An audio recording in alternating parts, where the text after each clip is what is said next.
Call the Superintendent Search Subcommittee meeting to order. Thank you, everybody, for attending again on such a tight schedule we've been on, but I appreciate that and try to get things going. Yes, I'll ask Jess if she can read.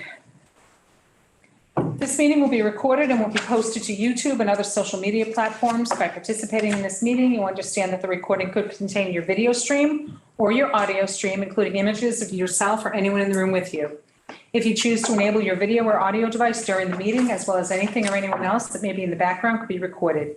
The recording could include any opinions you contribute and anything you say about yourself. On occasion, chat within the meeting could also be captured in the meeting recording. Therefore, anyone attending the recorded meeting may have aspects of their personal data recorded if they actively participate or not. Thanks, Jess. All right.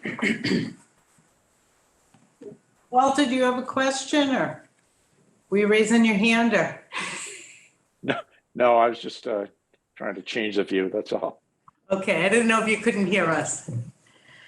All right. No, I'm on board this time. All right, great. Strangely. Great. All right. I think for those of us here and in the drive, if everyone has had a chance to look over the minutes. Could I have a motion to approve the minutes? Motion to approve. Second? I'll second. Came late to the meeting. Thanks, Joanne. Bye. Any corrections, additions, deletions, comments? So I need to do a roll call. Oh, I'm sorry. That's okay. I forgot that part. That's okay. Mr. Marsh? Yes. Mrs. Chamberlain? Here. Ms. Cormier? Yes. Mrs. Thompson? Yes. And Mr. Nutter? Here. And that accounted for attendance as well. Thank you. All right. So we have a few things to go over tonight. Hopefully you've had a chance to look at the abundance of information we've been receiving. The first item would be the job description of the superintendent. I can pull it up on that screen. Yeah, that would be great. Actually, can you give me a minute? Sure. Talk about it for a minute while I pull it up into. Sure. So I think, has everybody had a chance to look it over yet, or? I think we kind of have discussed a little bit that, we feel that our committee needs to kind of take the charge on a lot of these items, and the job description of the superintendent being a very important item, that we wanted to kind of make sure that we're in charge of the information that's being submitted to the public for our search. Find it in my packet, sorry. I didn't print them. That's okay. I have them printed. Just trying to put it in the, I can, for whatever reason, I'm not able to. Bear with me one more second, I'm sorry. Yep, no problem.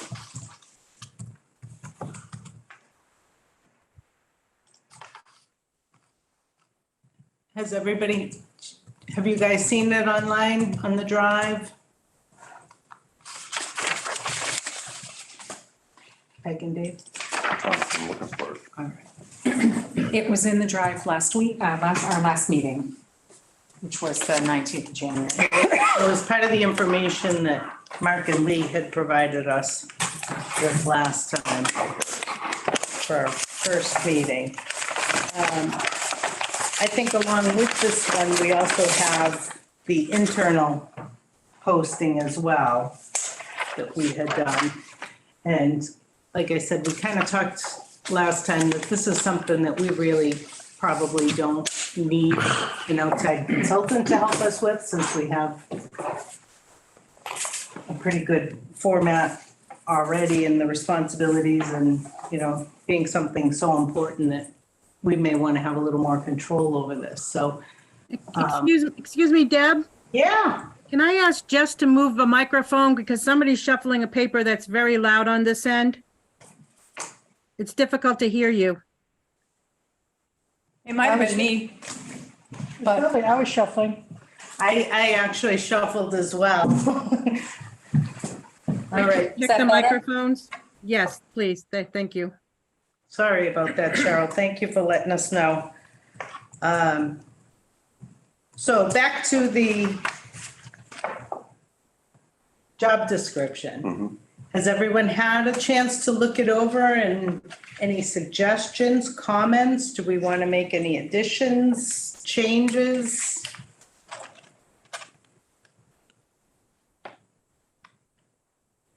Deb, I had one suggestion.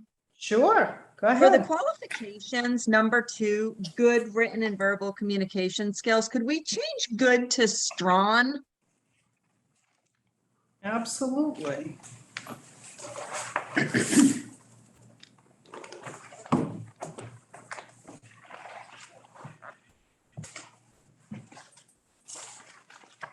I'm not seeing that, Joanne. Where, First page. oh, first. Oh, yeah, number 2 on the first one. Yeah. Yeah, Right under under it. qualifications, it's number 2. It says good written and verbal communication skills. I don't know, I just something about the word good. I feel like strong would be more I agree. appropriate. Yeah, yep, I think that's a great suggestion. Thank you. Yep. Walter, do you have anything you'd like to add? Yeah, I'll be honest with you. I hadn't looked at this earlier today, so I'm just seeing it now for the first time. I really liked, and I don't want to go off track or criticize this here, but I really liked the Northampton job description. It's a little different than this. It's more of a narrative kind of thing, but yeah, I liked a lot of what, one of the things they said was licensed are eligible for license as superintendent in schools in Massachusetts. Master's degree required, PhD or DED or EDD preferred. Minimum of 10 years in education, including 3 years administrative and or central office experience, 5 years teaching experience preferred. I think those are really strong statements to me. You have I think it was down there under Northampton something. No, that's a listing, I guess. Oh yeah, that is it. Yeah.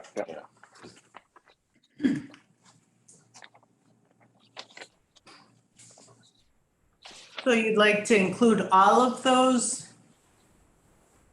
I like all of those, under the qualifications.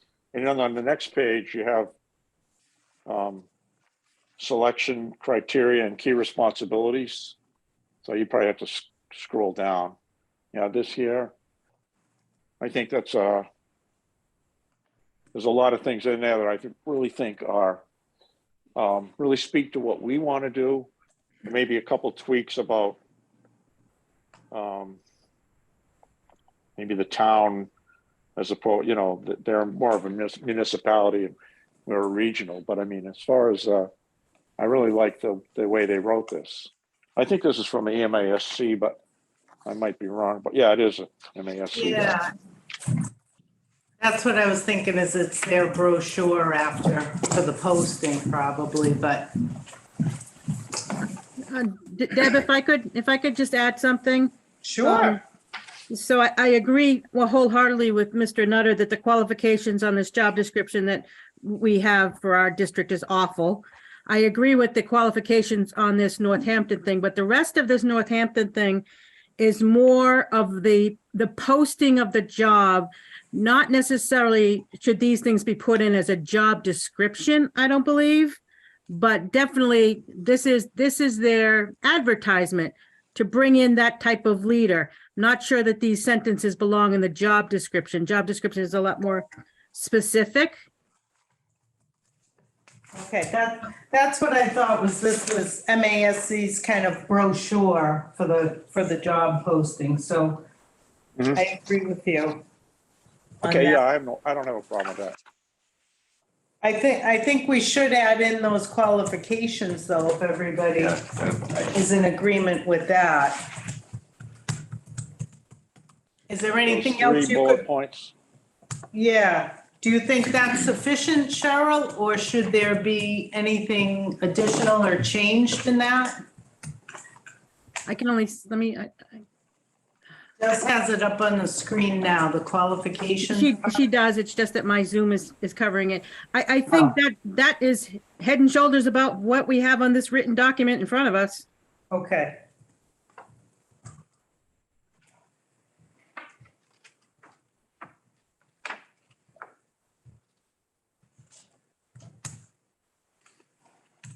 Thank you for that, Walter. I think that'll be really helpful to get that in there. Now, Deb, number 3, do we need to add that, or that's not a specific criteria? Number And the 3 on which? qualifications on the on the front page. Not included. Mine's different. Right. No, don't keep going back and forth. I'll pull it up here. It's here, I've got it right up. Oh, all right. If you don't mind. You're in it. Do they Oh, need previous- to Yeah, okay. experience office, school, kitchen settings? Is that a concern, or?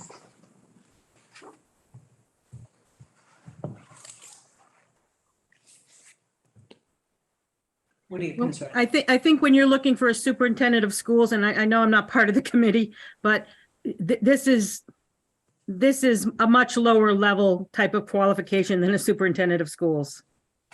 Okay. Not exactly sure how it I even mean, got and I there. know we have the people in place that do those, oversee those things, you know?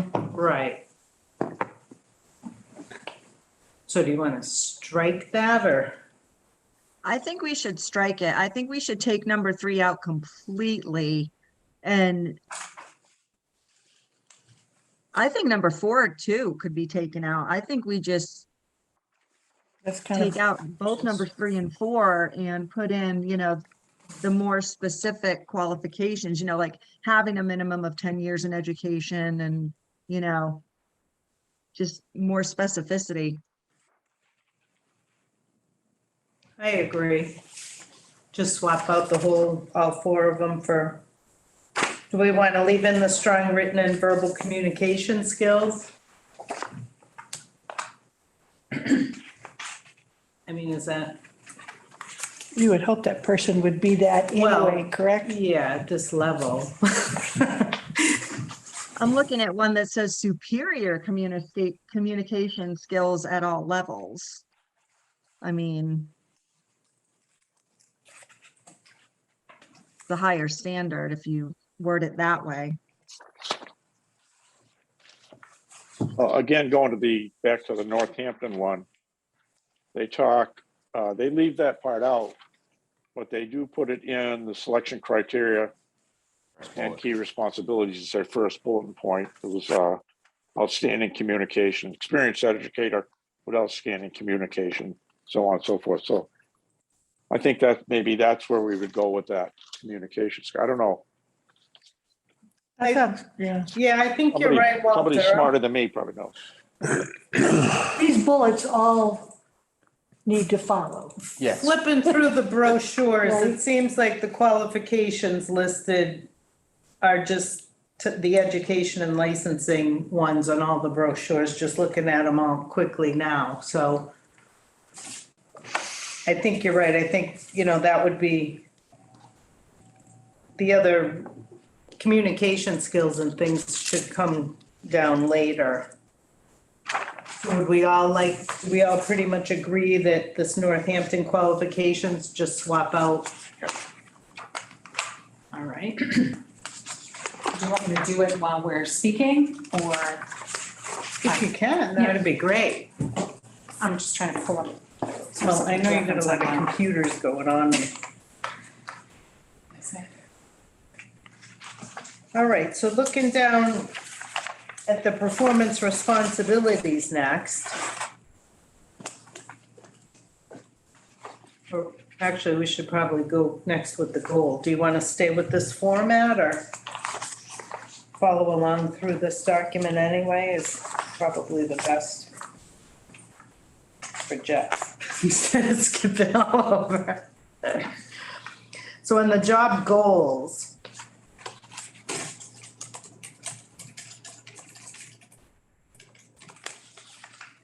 I mean, I can always just do this tomorrow and email it out to you too, so. yeah.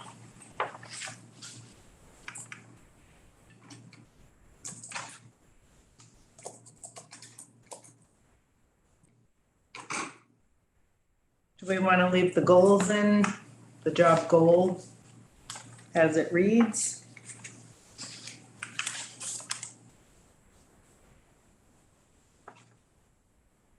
Can you scroll that up on the, or no? Can't hurt. I mean, it's kind of vague, but it can't hurt. Yeah.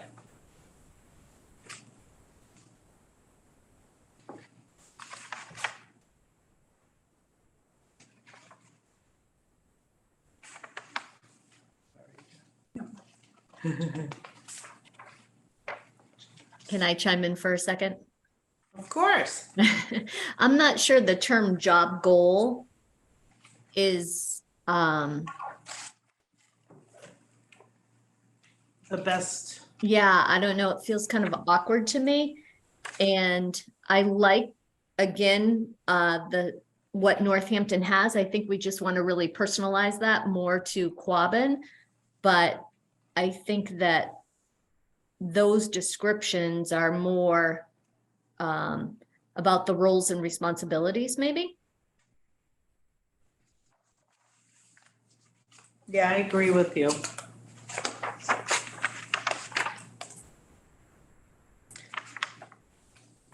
Yeah, I agree with that also.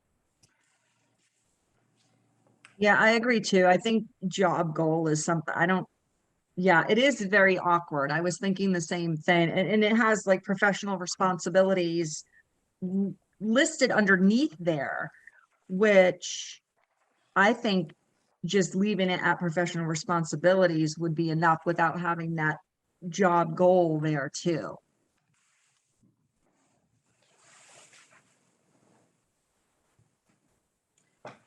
Well, the Northampton one starts theirs with like their vision, so we could put, I mean, do we want to make this a little more like the brochure, or do we want to keep this, like Cheryl had said, as, you know, as the job description, which is a little Right. different?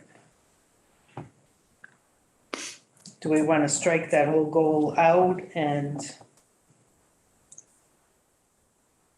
I think we could probably take it out. I mean, we could, At us, they're because you gonna, have the professional responsibilities and the performance responsibilities, but I feel like we could combine it with like the term like selection criteria, like the Northampton brochure says. I think that, you know, getting rid of that word responsibilities maybe. I almost like in our internal posting, you know, some of the language that they've used in that as well, in our old posting. And the qualifications were similar to what we're gonna replace with the Northampton ones. And then it just says successful candidate will, and then it lists some of the things, you know, we can keep some of the, I think this obviously is a lot more in-depth that we have, but maybe we could follow that format a little bit too. Yeah, I was noticing that. I really like the internal candidate posting. And it's interesting because it's pretty different from the, you know, larger document that we have. But I kind of like the fact that it's more streamlined. Yeah, I agree. Do you want me to pull that up for people to look at? Of course.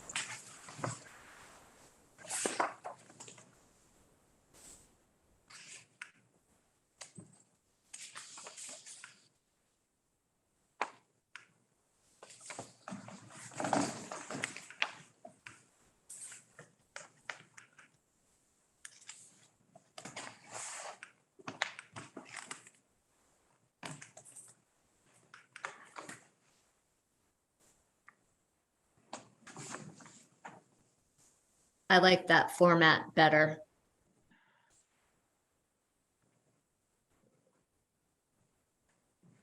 Agreed. Walter, what do you think? We're talking about this internal candidate posting? That what you have Yes. up there? Yeah. Yes. We're talking about the format. Mm-hmm. Yeah, I like that. Yeah. Dave, Peg? I agree. All right.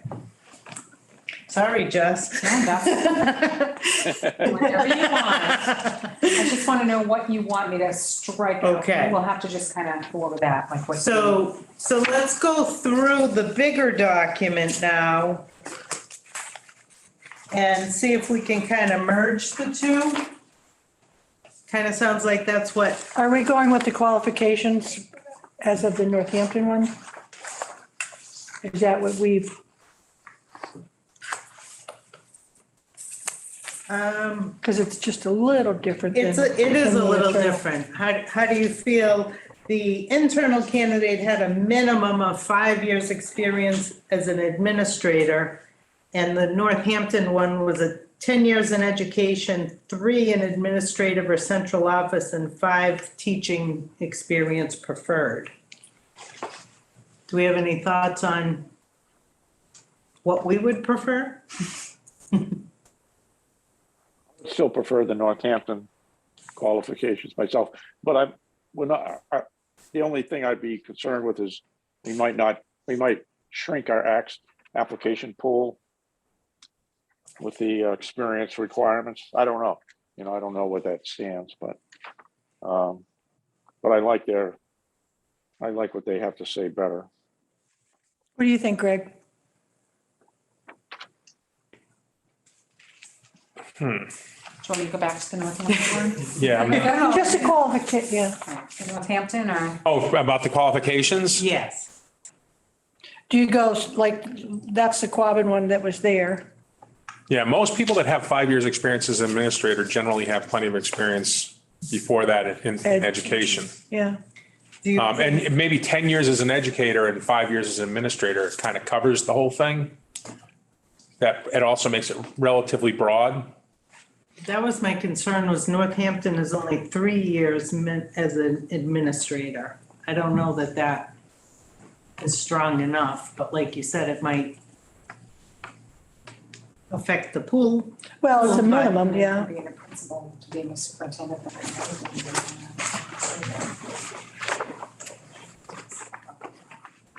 Not central office. So, I mean, essentially, this is to get people to get their foot in the door.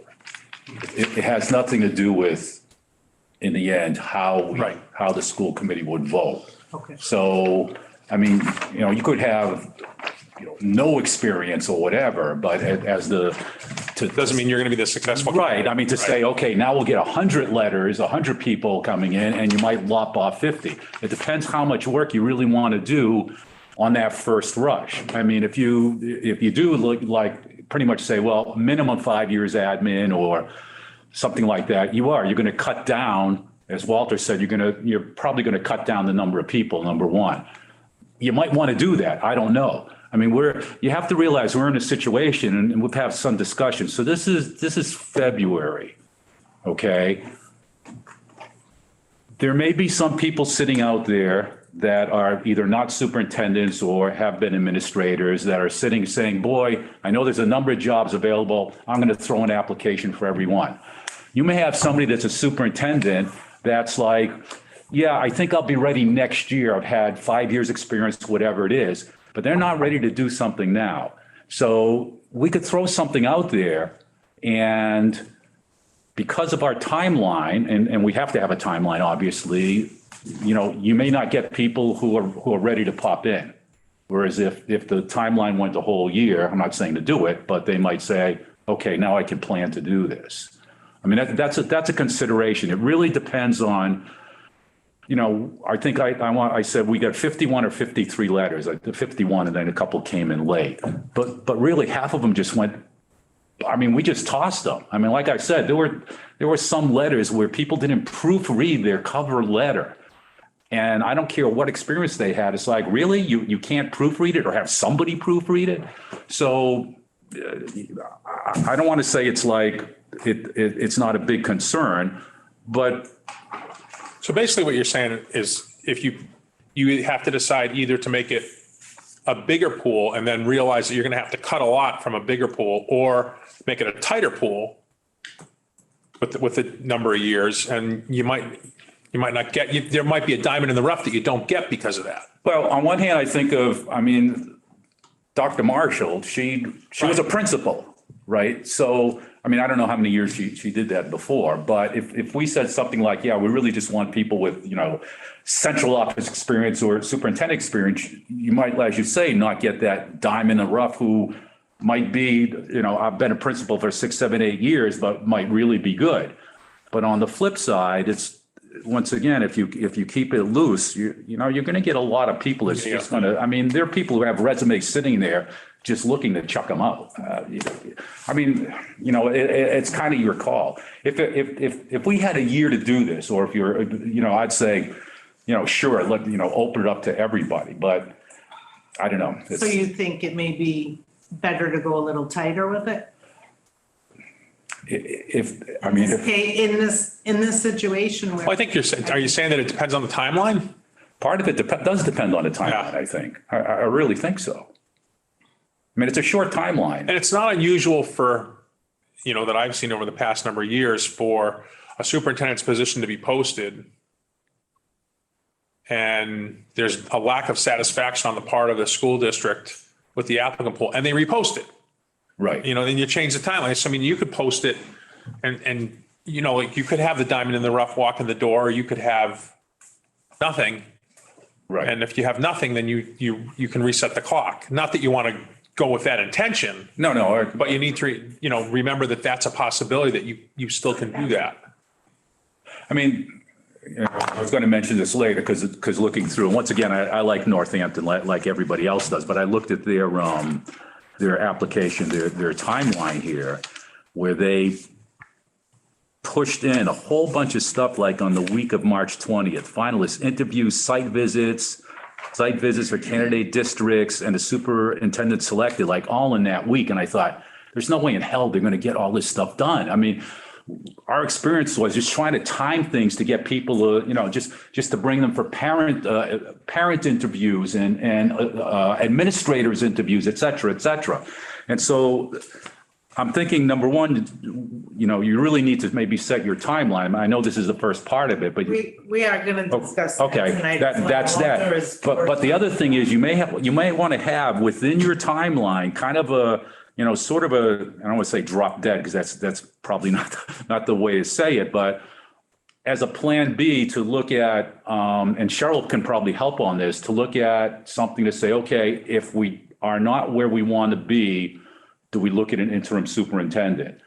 And instead of getting to a point where you're saying, things aren't going well, that should almost be a separate timeline. We should have all the facts, everything in place, how to do it. So if we get to a point of May something or whatever, and it's like, this is not working, let's recommend this, then it's not like we need to do research. It's like, boom, we can go for it, if that's the case. We actually, Walter and I have already discussed it with Cheryl, and that is it will be part of the discussion soon. We just kind of wanted to get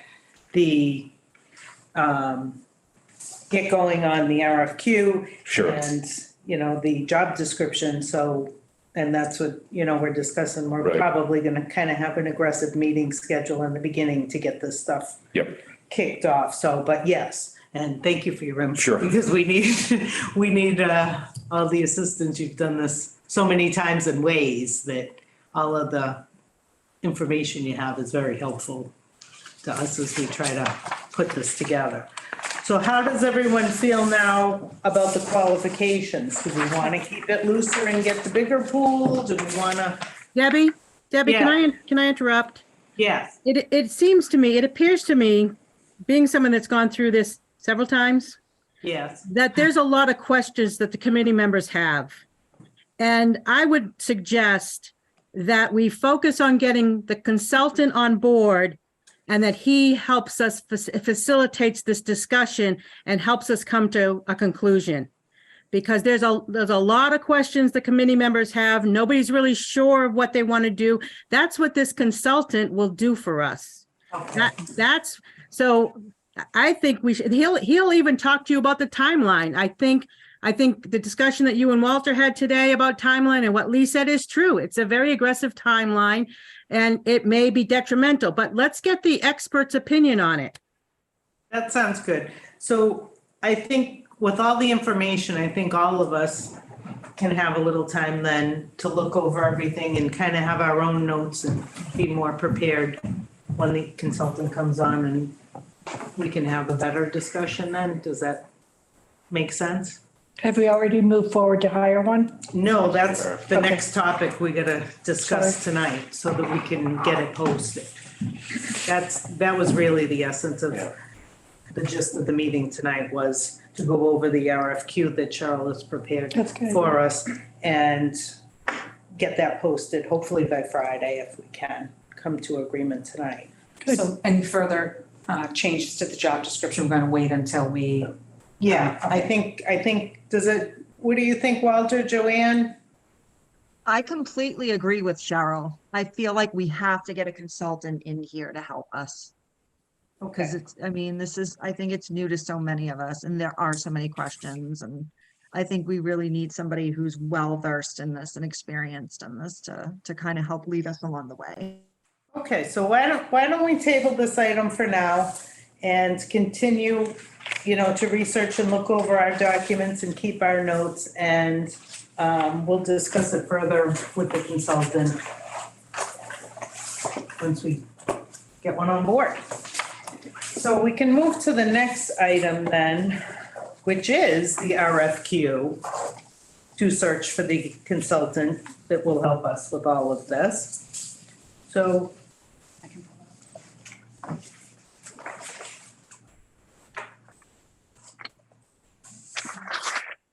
Is there a cost to that? there will And be, what is that and we don't know. where's that coming from? That's what this will come. Cheryl, do you want to start by discussing what you've put together? Sure, I can, except I lost my pages. I'm gonna bring it, oh, wait, I'll have to do it online just because I lost my pages. So what I've done here is actually, it's the entire document that would go out as an RFQ, because I like to start from a beginning and have a middle and an end. What the subcommittee needs to look at is what the scope of work services say. I did after our last meeting, reach out to my listserv and ask if anybody had done this recently, if they could share their RFQ document with me. I only got one from the town of Lenox. So Jess, if you could go down, what I say here is the language in bold, I think should be discussed by the subcommittee and decided what will be included in the final RFQ. So if we can just go down a little bit with it. I think this was in the drive. If you haven't, nope, go back up, Jess, a little bit, please. I think that first paragraph tells potential candidates what we're looking for. And these are candidates for the consultant, of course.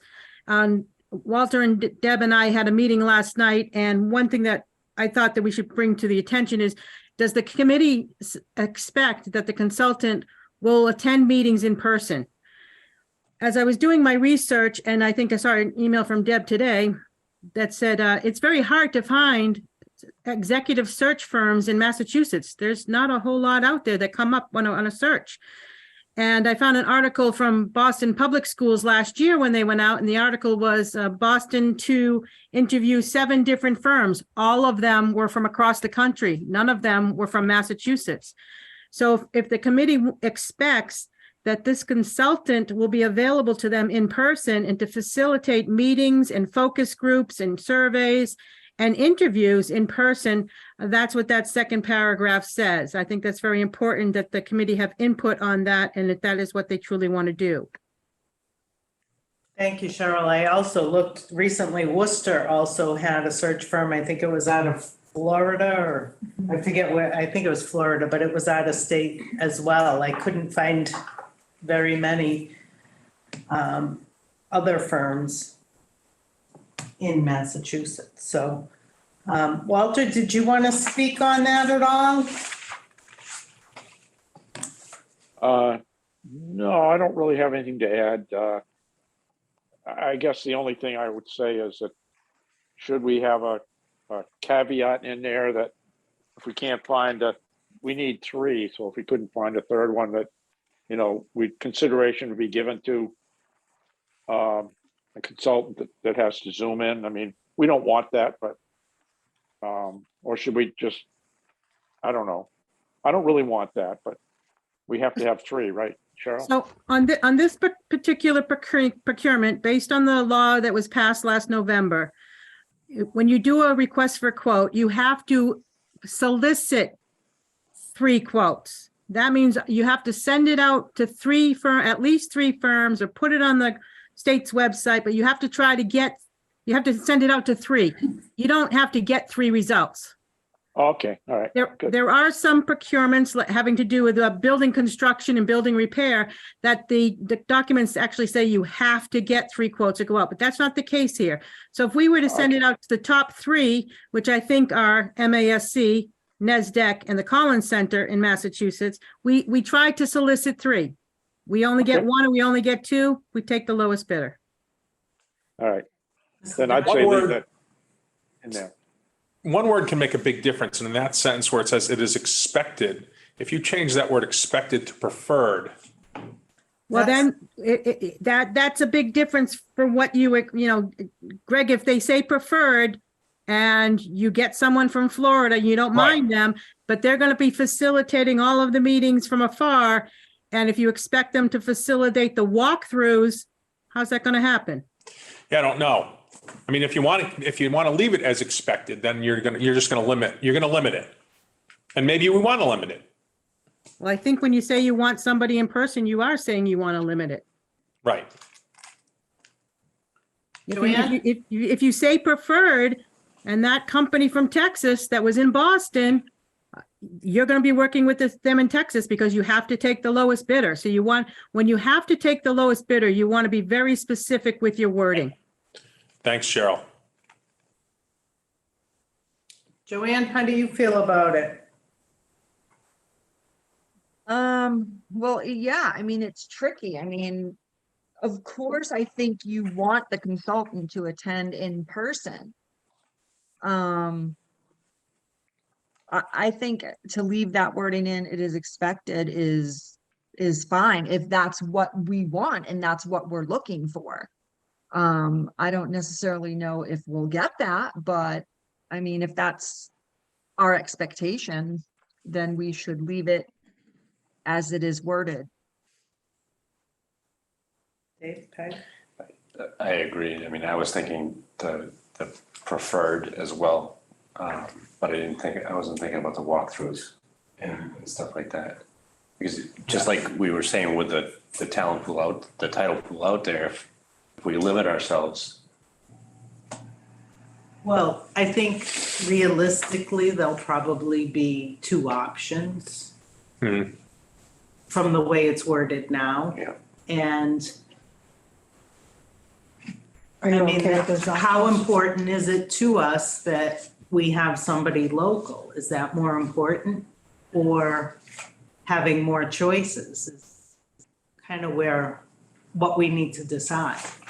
And I know, like, through the task force, when the Collins Center did the work for us, we didn't prefer that they were more Boston-based as, oh my God, it's escaping me, thinking Central Mass. CMRPC. Yes. I was like, I knew there was an acronym. So. Yeah, well, let me just ask Cheryl, just to clarify, Cheryl, so assumedly the RFQ is pretty much like an IFB. So if we had the term preferred and we got 2 quotes in and one of them said, oh, we will be there in person, even though it's preferred, but we will show up in person, but they cost $1 more than somebody that says, oh yeah, we're going to either Zoom this or whatever. We cannot weigh that, right? We would have to take the lowest price, even if somebody offers a better deal within these terms.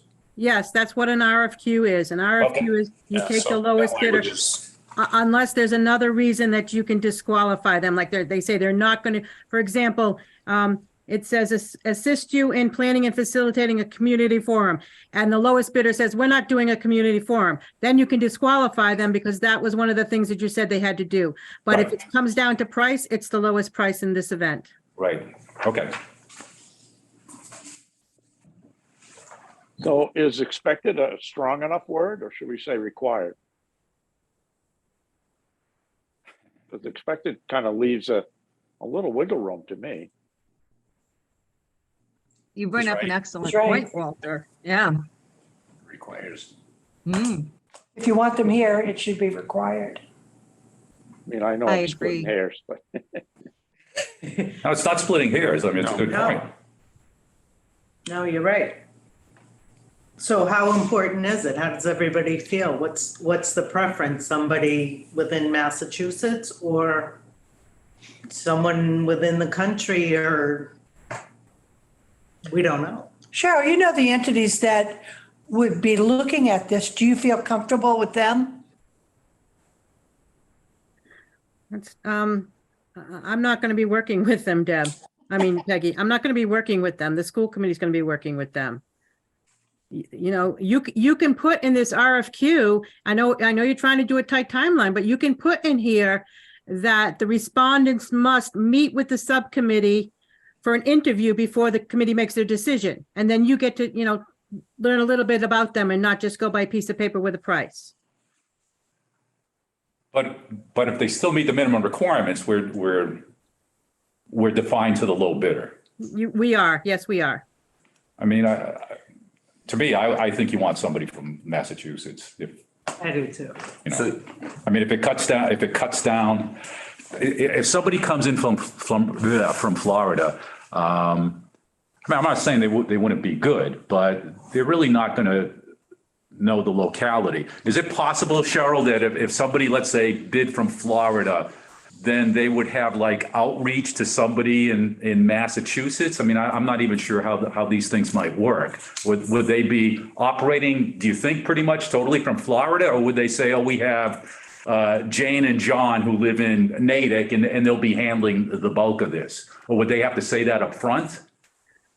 Lee, I don't know that. We can make them say that up front. There is a sentence in here that says they cannot subcontract out, but if they had staff members that lived here and they worked for that company, that would be acceptable under this language. Yeah.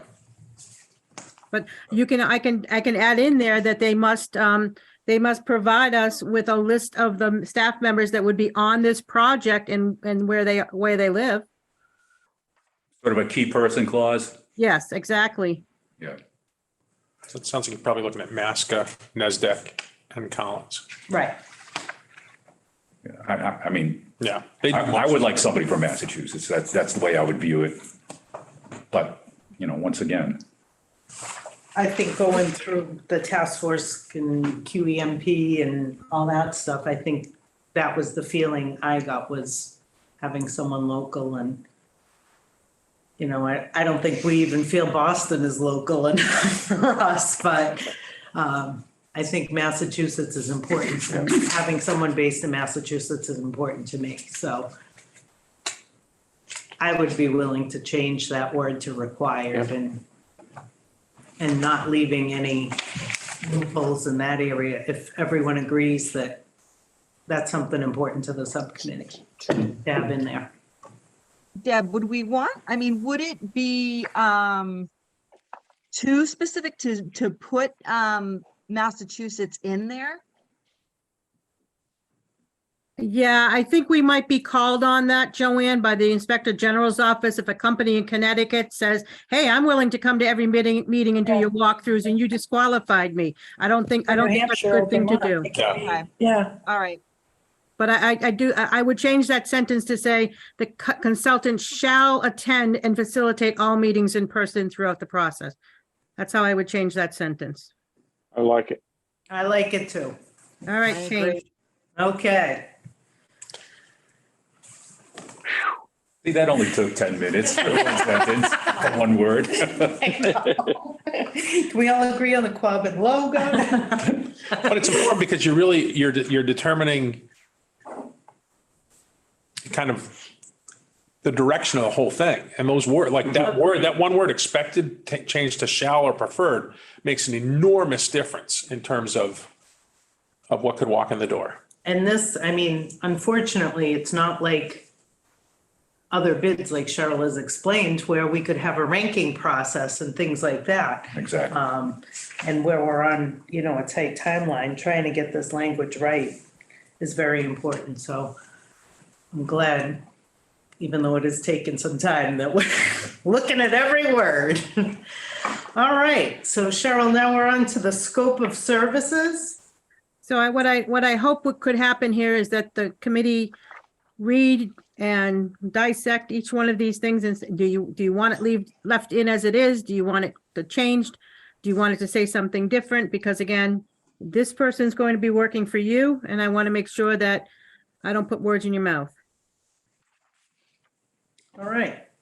Scope of services A, assist the superintendent search subcommittee and the community in defining the leadership needs of the school district and in establishing selection criteria for a new superintendent. Any comments, changes? Looks good. Good. All right, B, assist the superintendent search committee in planning and facilitate a community forum to receive input from the stakeholders about the ideal candidate for superintendent.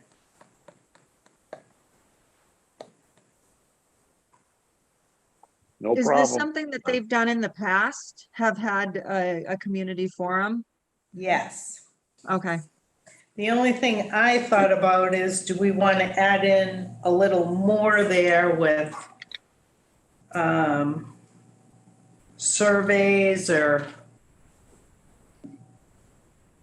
Focus groups. down below? Focus group. Do we want to have, other stakeholders meetings? Just a word of caution, Deb, the more things you want them to do and the more number of groups you want them to meet with, the longer it's going to take.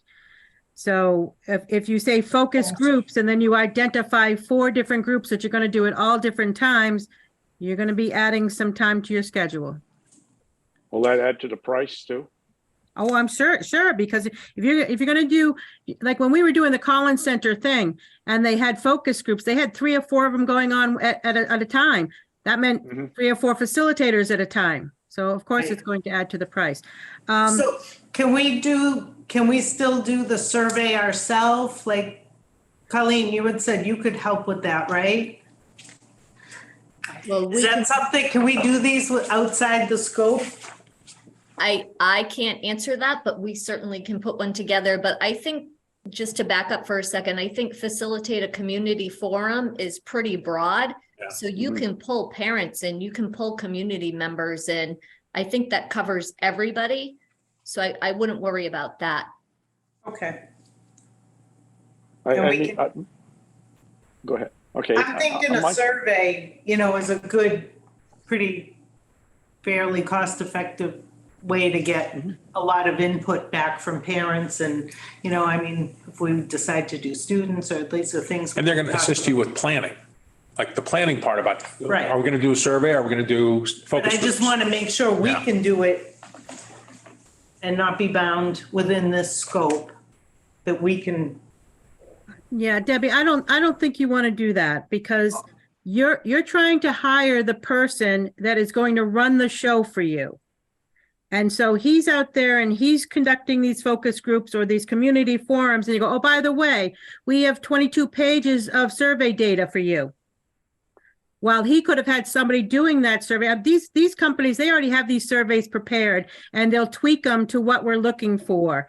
But they'll already have people working on this and they'll have that data to wrap around with all the other data that's coming in at the same time. I don't think you want to cherry pick this process. Okay, all right. All right. And lengthen the time span. No, I don't. I just want to make sure we can reach and get the input from everyone we need to as cost effectively as we can. And I want to make sure the language is right so that things are, like the surveys are available. All right, So may I suggest that we change the sentence? We say, in planning and facilitate, I'll take out the word a, community forums, plural, which could be many different groups, as Colleen pointed out. But I'll add a survey in just so it has that word. How is that? Sure. Yeah, that's great. 'Cause And- like I and- said, they probably will cover it under that, but And given the discussion earlier this evening, I think maybe we should just let them also take a help us with the job description. Right. Agreed.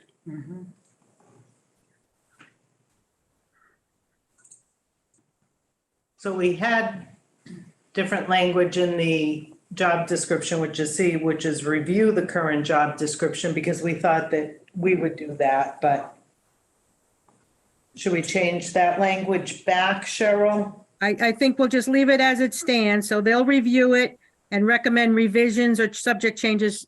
And I'll put subcommittee instead of school committee, subcommittee approval. Okay, So subcommittee as opposed, yeah, okay, good. Okay, so everybody's good with B and C then? Mhm. All right, D, advise the superintendent search committee by determining the method of advertising, including publication frequency and duration, coordinate the advertising.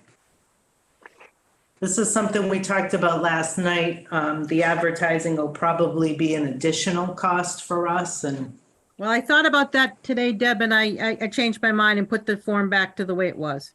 okay. Any input on that? Everyone okay with that? If you don't- Yes. if the committee doesn't mind, I'm just gonna take a short break to move downstairs because my husband just went to bed. Go ahead. All right, Walter, E, you had worked on the timeline a little. Post the initial recruitment advertisement for this position by, Are you still with us, Cheryl, or are you in the move? give her a minute, but, Okay, so the question on this is, do we want to specify a date? initial recruitment advertisement. I think maybe, I think that's kind of an important date. We may not want to do too many dates here, but yeah, and I think we talked about this with Cheryl last night, I think, and she didn't think we needed a big window for them because they have these things already formatted, these basic search things. So I would say, if we don't know when did she say she could get it out by Friday, I think, the bid? I think she said if we agreed upon something tonight, that she could have it posted by Friday. So I'm thinking of February 10th, maybe. Oh, wait, no, I'm sorry, that was wrong. That was before. That's next Friday. That'd be quick. That would be too soon. So if they award the consultant bid on the 15th, so yeah, if we put it out, initial recruitment. I don't know. I don't think we want to get into when the advertising should start because we need to work with the consultant. I mean, I had a timeline, but Cheryl seemed to think we shouldn't be doing that now, so. I think our option on this question is we just put a period after position and don't put the date in there. Yes, I think that's right. Yeah. I was just trying to look at my notes, but I don't have that.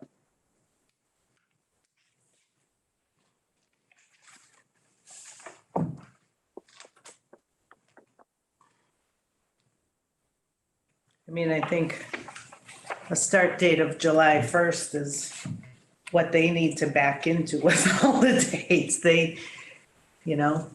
that they're gonna be the experts They'll set on, up the timeline. on the timeline and know how long each step is gonna have to take through the process, so.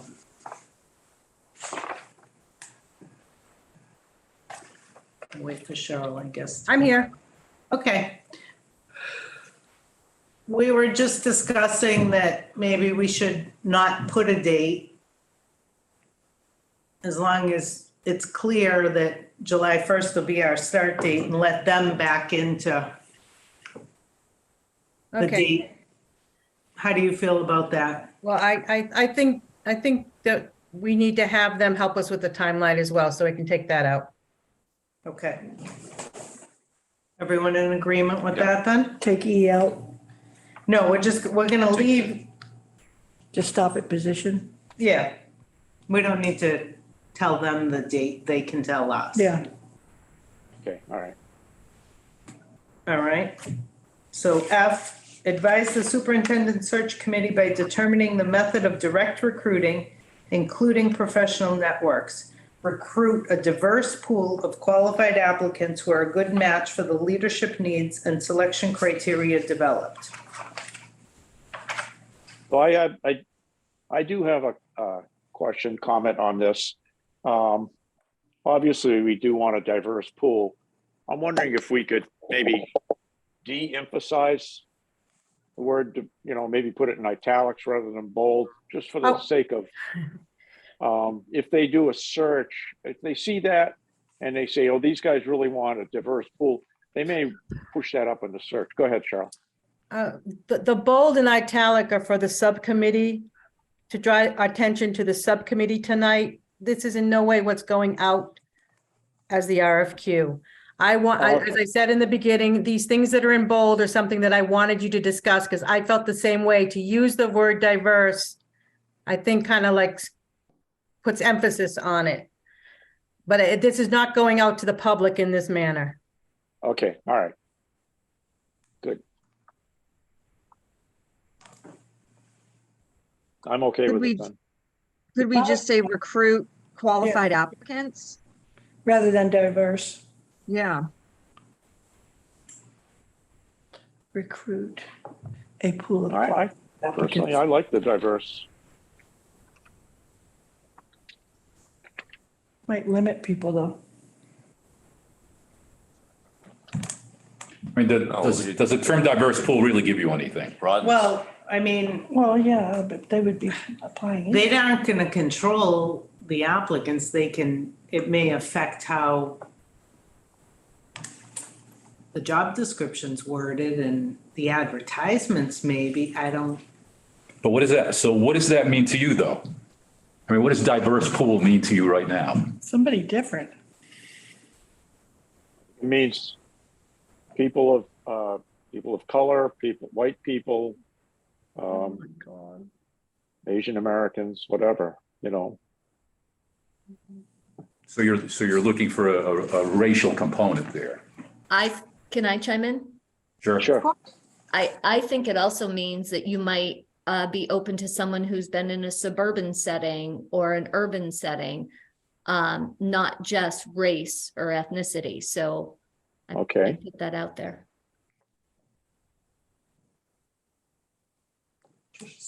Trisha, you're muted. Or maybe someone that's not even in a regional setting. I mean, I know it's important, but it opens it up for everyone. Right. Dave? I like the word, I like to use the word diverse. All right. You wanna leave it in then? How does everybody feel about leaving it in? I say leave it in. Joanne? I agree. We can leave it in. Peg? Dave? Lee? All right, we'll leave it in, Cheryl. Got it. Thank you. All right, G, develop an application package including requirements, submission, and timelines with input from the superintendent search committee. Pretty straightforward, I think. Mhm. Everybody good on that one? Good. All right, H, select and assemble a screening committee, including determining the number of people on the committee, composition, meeting schedule, and conducting an orientation, sorry, all tongue-tied, not as good as you just was. Conducting an orientation of all members, explaining pertinent laws, regulations, and policies. Assist in recruiting a diverse body of community stakeholders to a search committee, subject to subcommittee approval, to screen resumes, interview candidates, and recommend semifinalists to the school committee. On this particular thing, I think it starts off by saying that you're going to do it with them. So I don't think the words subject to subcommittee approval need to be there. Mhm. I agree. Okay. Sounds good to me. Everybody good with striking that? Yes, yeah. All right, facilitate the screening committee meetings. I think they should. All right, develop the search schedule and timeline. Schedule the work of the screening committee and ensure that their work is completed in a timely manner to enable the school committee to begin finalist interviews no later than, and a final vote to hire no later than. Again, do we want to specify these dates or let them tell us the timeline with the start date of July 1st? Yeah, I think we should just end it at, to begin finalist interviews. And just leave the dates up to them. And like you said, work backwards from that July 1st date. Okay, Walter? Yeah, I'm fine with that. They're gonna give us timelines.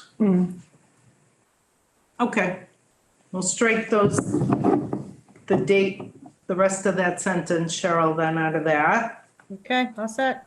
Thank you. And K, pre-screen application materials for completeness and ensure candidates meet all requirements prior to advancing to the screening committee. I think this section speaks to what Lee was talking about earlier.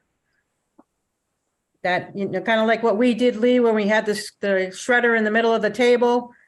Yeah. Yeah, and they, you know, I think that's what we want them to do. We don't want to be searching through all those, 55 applicants. We want them to make sure that they can spell, they can write a letter, they have attention to detail, they meet all of our requirements, and then that's what goes to the subcommittee. Anyone else have any input on that one? Okay, we're good on that. L, assist the screening committee in developing interview questions, developing a scoring rubric, conducting screening interviews, and identify finalists who will be advanced to the school committee. Good with that? So Deb, Yes. okay, so so the way I read this, unless I'm misreading it, is essentially the screening committee will take one sweep of everything that's sent in and select finalists from that sweep. Now, way back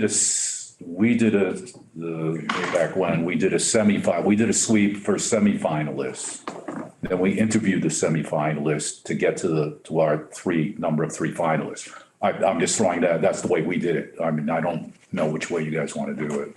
I don't know if you- Actually, Lee, if you look at M, I actually have semifinalists there because I thought the same thing when I was putting this together, that's the route we took before. And then I was doing some research of recent searches that went on and they kind of wrote it a different way, but I kind of lean towards the way you say, you're going to look through and you're going to, I'm just not sure how many steps this committee wants to do. Right, so that would be it. So depending on what you want to do, L and M have to kind of coordinate there. Right now, I don't Right, think they coordinate. No, they don't.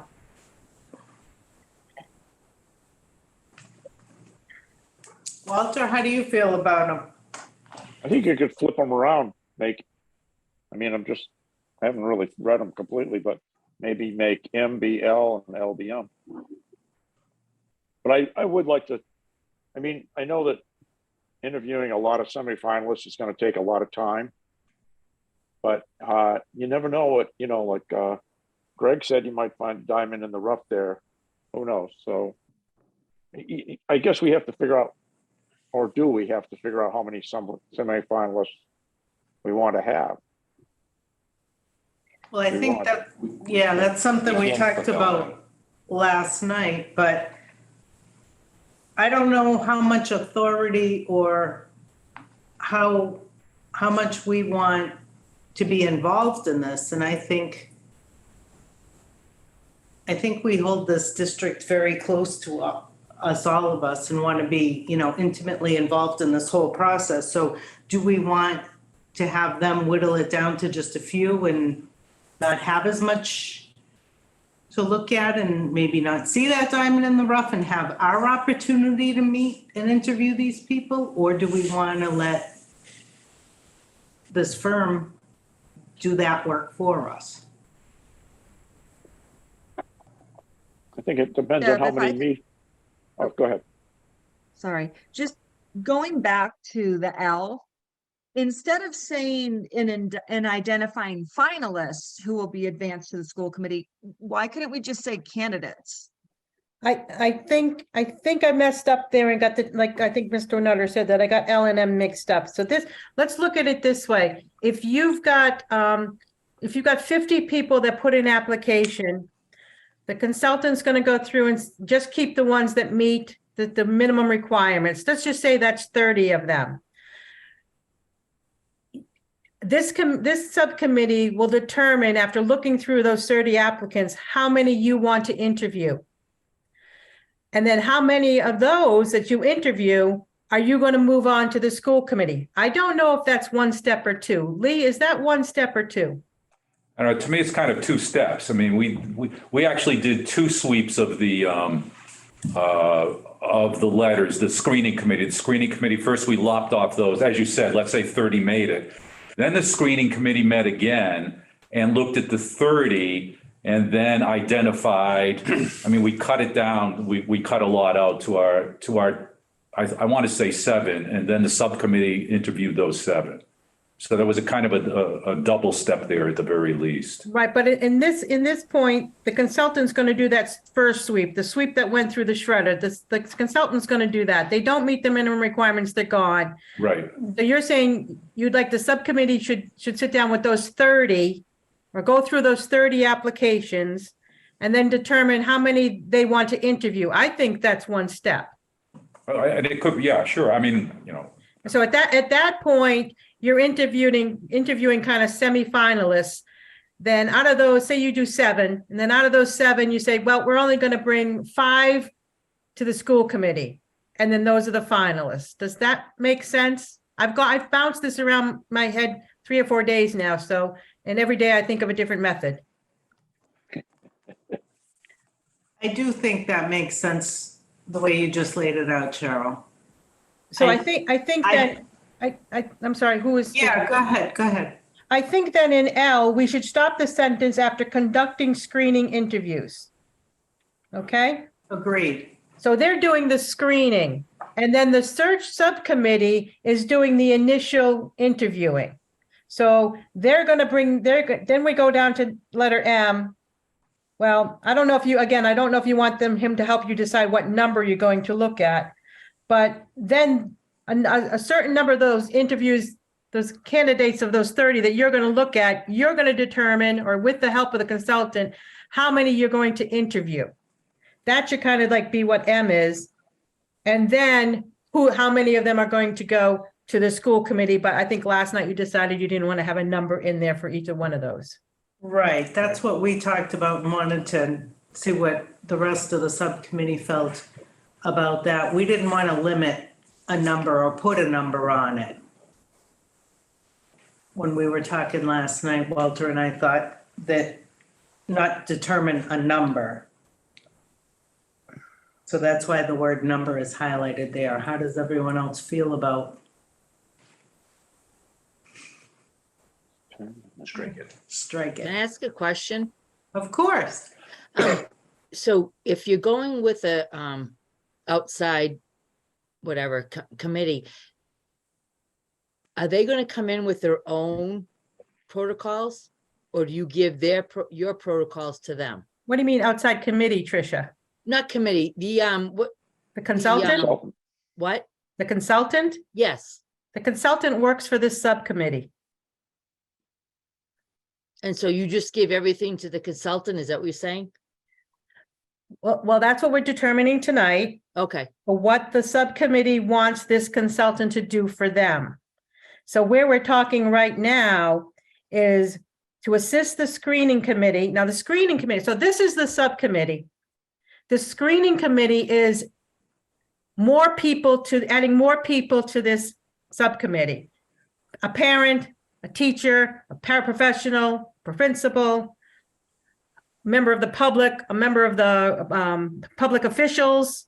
That's going to be the screening committee. Okay, so we have 5 people here, I think, on the subcommittee. There may be 10 or 12 or 14 in the screening committee. So what I'm saying is, if we get 100 people to apply for this position, that screening committee doesn't want to look through resumes to say, okay, this person can't even write a decent letter. This person doesn't have a master's degree. That's what the consultant's going to do. Weed out the ones that don't meet the bare minimum requirements of our superintendency. Then they're going to decide of the batch that's remaining, how many of those do they really want to interview? So the screening committee sits down and interviews, let's say they interview 10 of those people. By the time they're done, the screening committee has to say, okay, of these 10 we interviewed, we think only the top 4 should go to the school committee. Or they can say, I think all 10 should go to the school committee. So that's where I think the subcommittee is kind of trying to figure out, do we want to put a number here? Or we just want to leave it open? Leave it open. Dave and Peg are Oh, open to leaving it open. Walter? in letter L, we've asked them to develop a scoring rubric. Could we say, bring forward the semifinalists that reach a certain score in their rubric, or is that too technological? Well, this is your rubric. So this is going to be the screening committee's rubric. You're going to sit down, and you're going to interview 10 applicants, and you're going to score them. You're going to help them develop this scoring rubric. He's the one that he or she has the expertise in doing this. They're going to sit down with you and help you develop that. What means most to you? What doesn't mean as much to you? And you're going to add them up, and you're going to interview. Okay. You're going to interview this person, and you're going to add them up. Then it's up to you to say, where's the cutoff of someone that doesn't make it to the full committee for a finalist interview? Remember, this consultant is working for you and with you. They're not making any decisions. All right. So really, we need 2 cutoffs, one for semifinalists and then a second one for the finalists, no? If you want to put a number on it. Yeah, I don't know if we do, but yeah, I'm just trying to understand the process. Yeah, I don't think we want to put a number on the initial screening candidate or the semifinalists. At least, and again, maybe we should talk to the consultant, see what they suggest. Okay, so this document is going to tell the consultants who are bidding what we want them to do. So I think we should leave it out and see who applies for this job. Okay. Make the decisions as you're going through the process. That's how we feel here in the room. Joanne, how do you feel about it? I feel the same way. I agree with everything that Cheryl is saying. Okay. We don't want a number in there then, Cheryl. Okay. Thank you. No number. I'll rework that. Perfect, thank you. All right, so the screening Could I committee just- is, yeah, I'm sorry. go ahead. Deb, if I could, I just want to go back to something that I think Mrs. Worthington was getting to about, do the search consultants sometimes have a I think she was alluding that they might have an agenda. And I think from my reading is some of them do. For example, there are some search firms that believe collective bargaining should be entirely handled by the superintendent and the administration, and then basically the school committee doesn't have a role in it. So they bring forward superintendent candidates who believe that. So I don't think there's a way to weed those people out. But I think Tricia, if I understood what Tricia was getting to, there are different sort of biases within the different consultants. And that's just something we have to deal with, I think. But no, so I think it is there. Was that what you were getting at, Mrs. Worthing? Well, I just was kind of questioning Mr. Nutter, because I've been on this a few times, but there's usually an agenda, but I came in late, so I apologize. So I didn't know if we were looking at questions or a format for our own, like the school committee, the subcommittee doing the interviews, or were we looking at questions for if we were going outside to help us with the finding of a new superintendent? So I was just asking questions, but yeah. Okay. All right. Sorry to interrupt. That's okay. That's all right. So is everybody good now with L&M? We're gonna, Cheryl will reword them. I think I'd like to try this for L. Assist the screening committee in developing interview questions, developing a scoring rubric, and conducting screening interviews, period. In Yeah. M, I suggest we change it to determine which applicants become candidates to move along to interviews with the school committee. Perfect. Perfect. Okay. Couldn't have Yay. said it better myself. Thank you. Okay, good. Done. Done. Okay, so now we're on to N, verify credentials listed on resume for all candidates moving forward as semifinalists, including but not limited to work history and educational degree attainment and certifications. And I'm going to take out the word semifinalists. And I put move forward to the school committee. Perfect. Okay. Everybody good with N? Okay. Uh, Oh, schedule and facilitate interviews of semifinalists with the school committee, including developing interview questions and developing a scoring rubric. Again, that word semifinalist will come out and just put candidate. Okay, So, is the So so, this is a separate set of questions now that the whole school committee will be interviewing these candidates. but the school committee doesn't interview until we get to the finalists. Well, that's what these people are at this point.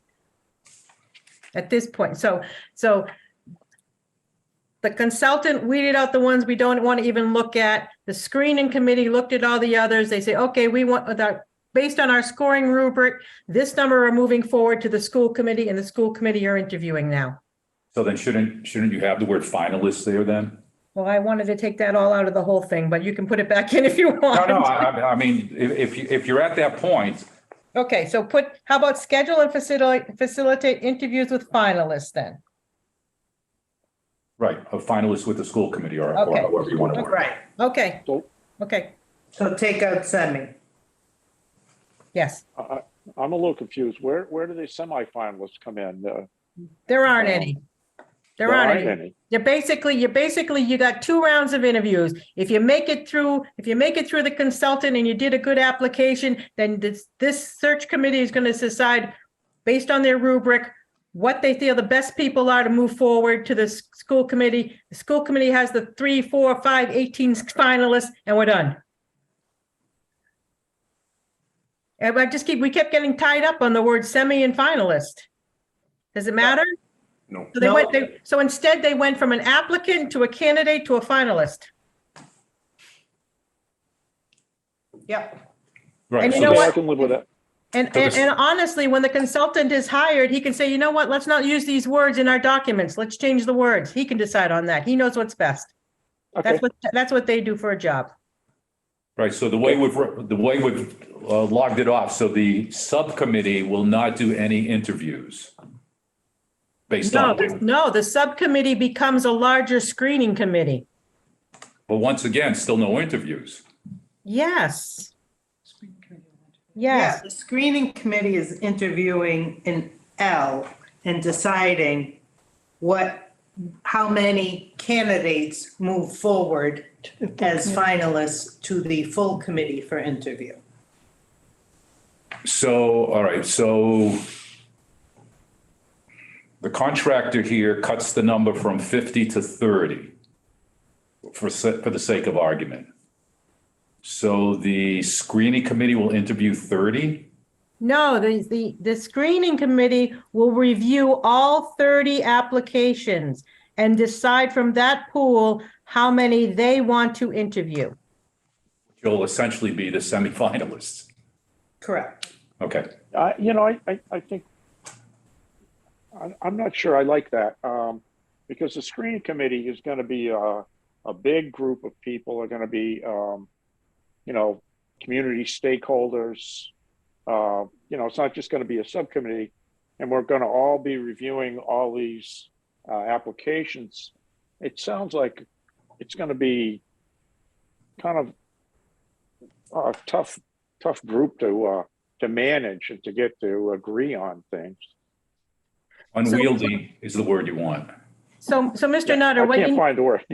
So Mr. Nutter, I'm what sorry. you need to learn in my research in the last week, there have been a few school committees who have been challenged because they interviewed their superintendents in a vacuum without input from other stakeholders. The screening committee includes those other stakeholders. The subcommittee should not be interviewing people. You want to open those interviews up to the public. I'm not saying open it up to a room of people that can ask questions. You choose, or you ask for volunteers. You want one member from the administration. You want one teacher. You may want a custodian. You may want a town official. You may want a parent and a member of the public at large. But I forget which town it was, but they got challenged because they didn't have a stakeholder at the table interviewing for this very important position, and they stopped their process and they convened another group. And I don't think we want to put ourselves in that process. Yes, the screening committee can be large, but that doesn't mean it needs to take any more time.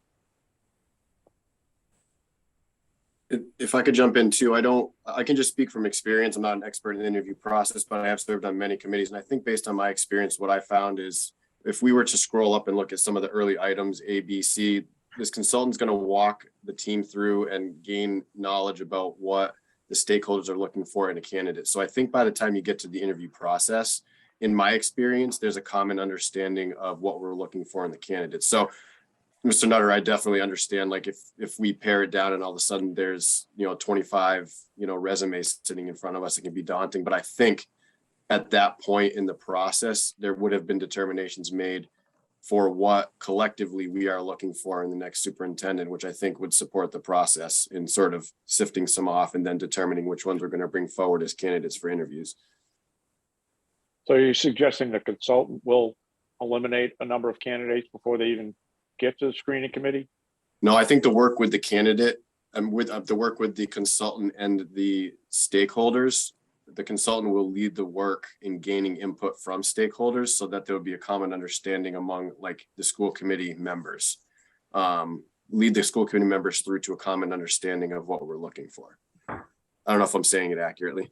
No, I agree, No, I Chris. think I understand. You're saying it well, thank you. So you also have to remember that whoever the screening committee interviews, this is essentially a private interview. Correct. No, it's not. No, it's not. Well, In all interviews must be in public. And again, that's up there in letter H, that's what the consultant will tell you, but it is my recollection and my recollection is we did it wrong. That the screening of the candidates can be done in private. The interviews are a public meeting. Well, I think then you're going to, if that's out there, I think you're going to cut some candidates out because some of these people are in positions they don't want anybody to know. Actually, there's a lawsuit, There's out a there. process You might want to to look up. interviewing now.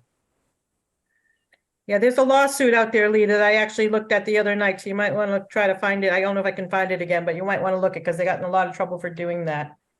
I think it said, if there's a candidate that says it would be detrimental to the process if they had a public interview, then that interview can be done in private. I don't know that you want to do that, but. Well, my recollection was when we did it, it was pretty much the finalists become public. And, these are the 3 finalists and the 5 finalists and setting up all the interviews, et cetera, but that the semifinalists were not public. And I thought that was part of the whole deal of getting semifinalists so that they didn't have to be thrown out into the public. I recently That was my on- understanding too. I mean, if you're going to throw 25 names, if you get 25 names and say, okay, we're throwing all your names out to the public because we're going to interview all of you in the public forum, I don't know. I think that creates problems. Well, I think the consultant will tell you what the way to do it is. And like you said, in H, we kind of covered ourselves, I think, with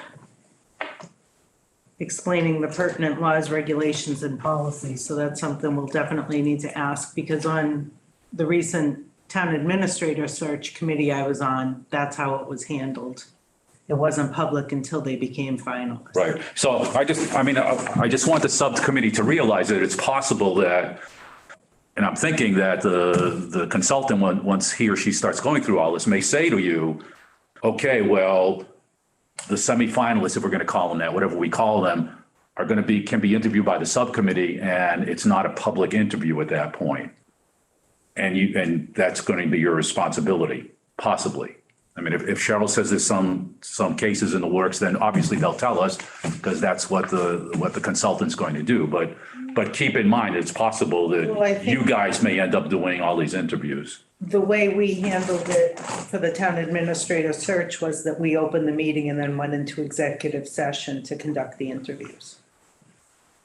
They were conducted in executive session. So the consultant, like Cheryl said, I think we're covered with however it needs to be handled under H, unless you think that we should add any. No. I think anything. no. I think what you have for the consultant is good. I just want us to know certain possibilities. Well, I think that's what they will tell us, Yeah. is kind of what the law is and when it becomes public and how we'll need to hold our meetings. So we'll have to be mindful and make sure we ask those questions.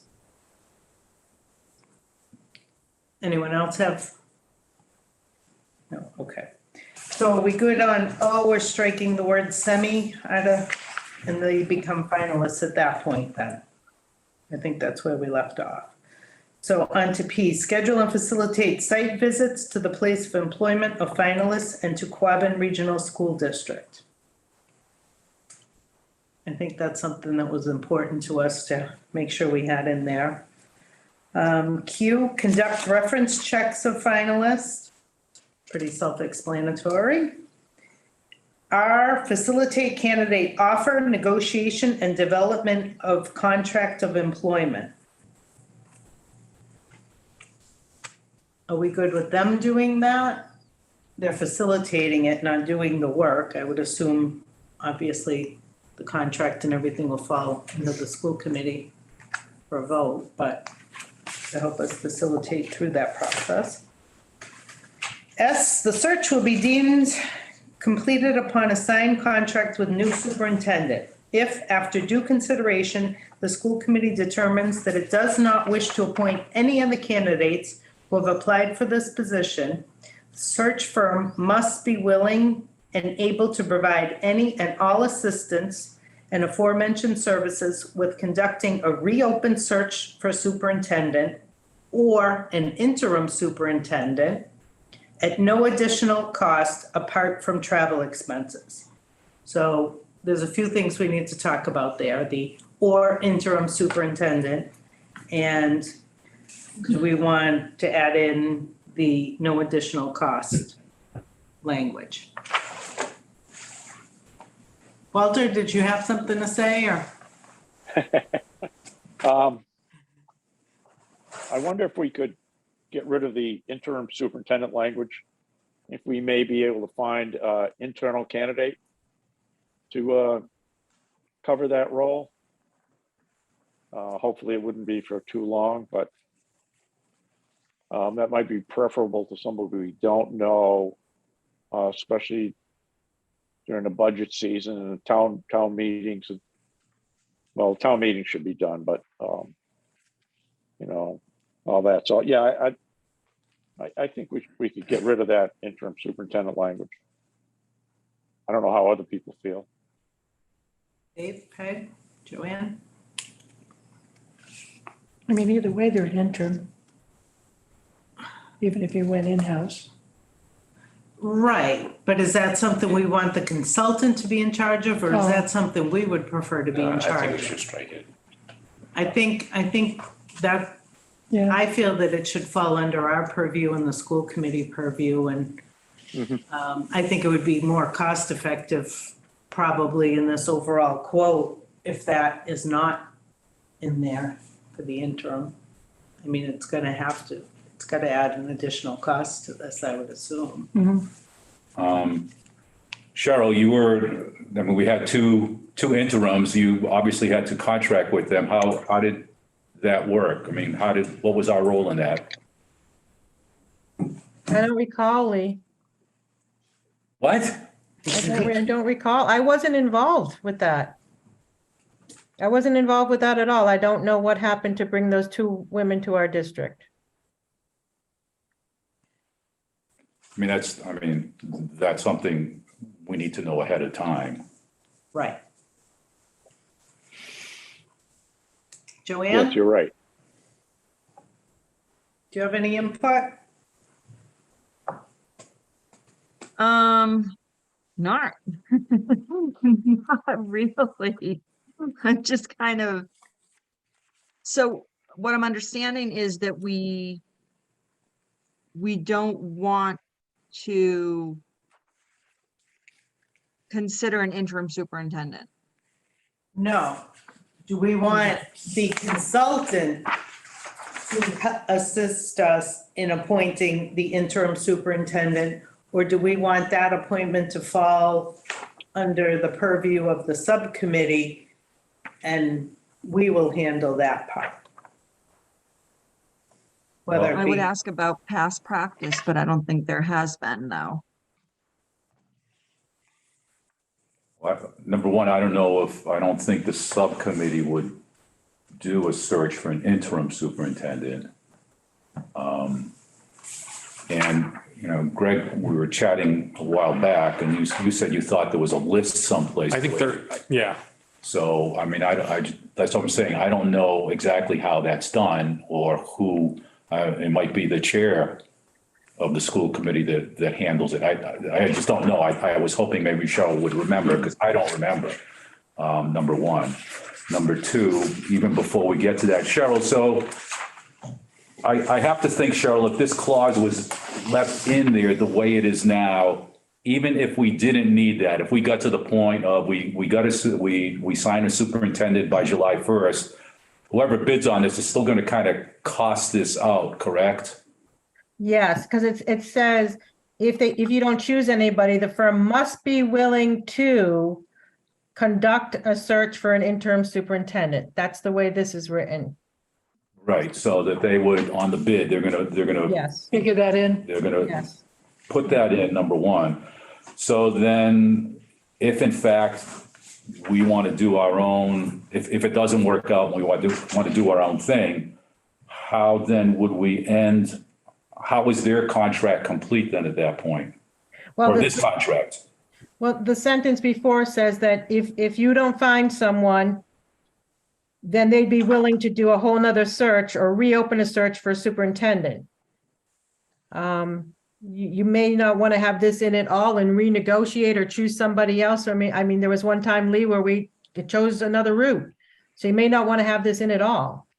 Right, that's what I'm saying. I'm just wondering how this contract ends if we don't get a superintendent, on time, so to speak. Well, how this ends is they do it again for free, The way it is now. the way it Oh, is for now. free. Yeah, the way they do it now, they do it at no additional cost except for travel expenses. But they'll figure that into their bid. But they'll. Oh, yeah, absolutely. So you may want to take it all out and, because who knows, you may not like what happened. You may not like who ends up getting this contract. You may decide to do it yourself. So if you take it out, it's open for renegotiation.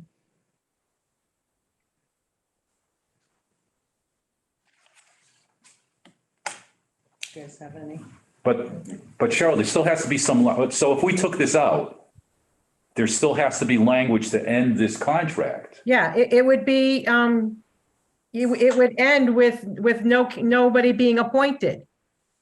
So we would say if no one is appointed by July 1st, then this contract is terminated or something like that? If that's the deadline you want to set, I think that's one of the dates that was up for discussion earlier tonight. Yeah, so we could change this whole language to say, if after due consideration, the school committee determines that it does not wish to appoint any of the candidates who have applied for the position, or no one accepts the position by July 1, this contract ends. Okay. If you want to take out all that other language. So that has to be decided. Yes. Yeah, I mean, I think, I didn't think about it, but, they would, like Lee said, they would cost this provision in. And if it's not there, then the bid number should be lower, right? You would think so, yes. Okay.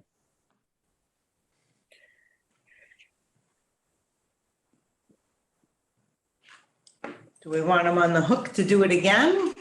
Do we want to cut them loose and start our own? Well, it is kind of a roll of the dice if we don't do this. I feel like we should keep this in definitely. Except that if, so like we did this before, Lee and I were both on the committee where we decided, you know what, this isn't working, we're gonna do it ourselves. So if you don't like what, you don't like what happened, you don't want to work with that particular consultant again, it leaves you with a renegotiation or do it yourself. I mean, You're if they talking about haven't you're talking about past practice, and we did that once. Say willing and able, we don't necessarily have to do it. No, if you're willing and able to pay some more money, you could get somebody else to do it. Yeah. So I say we keep it the way it, and just strike out the terms. if they don't provide us with a candidate, then we probably wouldn't want them to do it over again. An acceptable candidate. Yes, right. it may not be the firm, it may be the candidate pool. I mean, there's 40 positions open right now that they're trying to fill. We just may not draw we may be perfectly happy with the search. So if we strike out the paragraph, we're starting all over on our dime. If we leave it in there, we get another shot at it. So I want to throw out something that you guys talked about earlier in the evening. You talked about condensing the pool of people who would bid on this contract. That may be some language that says so to somebody, I'm not bidding on this. They want me to do it over again, I'm not going to bid. Yeah, but isn't this a pretty common clause in these contracts? Comment in the one I looked at. Oh, that's true. Yeah. Okay. I only got one when I asked. Right. But it would seem like this would be something that a lot of towns would want. My only fear is how much cost is going to be built into that paragraph in our quotes that we're going to be receiving, and we're going to have to accept one of these. So is it gonna add a lot to the contract? That's what we have to try to determine, and, I mean, we don't have a crystal ball how all this is gonna You don't know go, what so. confidence they have and they can do the job. Now that, So, well, so let's look at our timeline. So if in fact we don't get a candidate that's acceptable to us, number one, we have to go for an interim, and we want to do, at least conversationally, it seems we want to do that ourselves, right? So It that's, seems to be, yeah. right, so that's kind of a separate thing going forward. So then as of July 1st, let's use that date. If we don't put this clause in, then we would go out again, essentially with the same contract, same type of contract, go out again on the street. If, as you said, Debbie, let's say we like them, it's not their fault, they're just no good candidates, they can apply again if they wish. And once again, if they're the low bidder, we could get them. You know, once again, we're depending on this whole low bidder thing and not the quality of the candidate, which is unfortunate, but that's the way it is. Right. And then at least, then we have a different luxury of a longer timeline, number one. If the thing that resonates with me is if what Cheryl says, let's say we really don't like the job they did and we keep the clause in, we're pretty much stuck with them for the next go round. Now, you know, roll of the dice, that's what we're dealing with here. In a way, this is an insurance clause to say, okay, if something bad goes on, we're getting a whole nother run for free, for lack of a better term, let's say, or something we've already paid for in the original contract. I mean, this is all, Part of it is, we're juggling balls. You guys have to decide how you just, we need a superintendent and we're going through this whole process. If this doesn't work out and we don't have somebody in place and we have to start over, we may not have to go out to bid with all of these requirements again, because we've already gotten a lot of our work done. So I think we'll be a little more efficient second go around too. So like you said, it's a roll of the dice. Do we like them? Do we want to work with them? Was it just the pool of candidates? We don't know any of those those answers yet. So do we want the insurance and pay probably a little bit more now and be stuck with a firm potentially for 2 searches? Or do we want to strike it and just, if this doesn't work out, start at the drawing board again on our own? Can I interrupt again? Sure. Well, I've just been thinking, we went through this with, when I think it was Dr. Marshall left, and it was late in the year, and we ended up going with an interim, which worked out perfectly. I don't know what everybody thinks, but I feel like I don't know what you guys are thinking, but I don't think we want to rush this because it's a big job. So Cheryl will probably know, there's got to be like a superintendent that you can go to that does interims and stuff. Yeah. Because there's no way, I don't believe, but I could be wrong, that we're going to find a superintendent by, I think, June 30, whatever. July Michelle's 1st. Retiring. Yeah, I'm looking, Mass Association of School Superintendents has that list. Yeah, I know, because we did it before. Yeah. So it doesn't need to be part of this contract. I mean, is there anything precluding us from posting another one for an interim later if we decide, you know what, maybe that would be a better route? Or do we want it all included in this one document now? That's what we need to decide tonight. Could we make a clause here instead of saying they have to start over, that the contract may be terminated by either party if we don't find a suitable candidate, and it will be put up for bid, and I think it can end Or right that- there. I think it can end right there, Mr. Walter, Mr. Nutter. I think you nailed it on the head. I think if you say, if after due consideration, the school committee determines it does not wish to appoint any of the candidates who has applied for this position, either party may cancel this contract. yep, there you go. so, all right. say- So go ahead. So play that out. We don't get a candidate. We don't get a candidate. We like the people we have. We like it's not their fault. We think they did a good job and we have to run it again. We prefer to have them. So we don't want to terminate. They might say, we really don't want to deal with this again because we hate working with you people. You've been too, whatever, for whatever reason, we will terminate. What did we do when Dr. Marshall left? We had Dr. Brown and another person that was interim. Dr. Martin. Yeah, Dr. Martin. We had two interims. We had two interims. Yeah, but had we already gone out for? There's got to be a record somewhere of how those two women came into this district. Yeah, I mean, did we interview anybody else prior to that? I think it was, again, similar situation. End of the year. I think you just appointed an. Yeah, I don't remember any interviews at all. I think, however we got the names, and I didn't know. That's where Greg and I were speaking. I don't know how they got the names, but apparently, if they got them off of the list, I think it was the chair that made the decision. I think I wasn't part of that. I wasn't either, but that's not going to fly this time. Because you can't hire a consultant for more than $10,000 without a procurement process. And those interims usually make $500 a day, so that's 20 days. So they just can't be appointed. So I don't know how people go out and get interims, but I don't know how it was done last time, but that's what you got to do this time.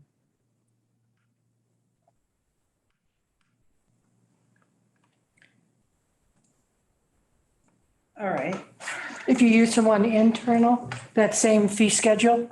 no, No, I think so. I think the school committee would negotiate that with them. the school committee may make that appointment. That happened once before. The school committee appointed me as the acting. Yes, I remember who that was. That would work. I mean, potentially we could. Not in this case, Greg, no, it wouldn't. Potentially, we could have a candidate that may not be able to start until September 1st. So we may need only a short time. Do we want that language built into this contract? This is gonna, I would think, add a significant cost to this. So how important is it to have this paragraph?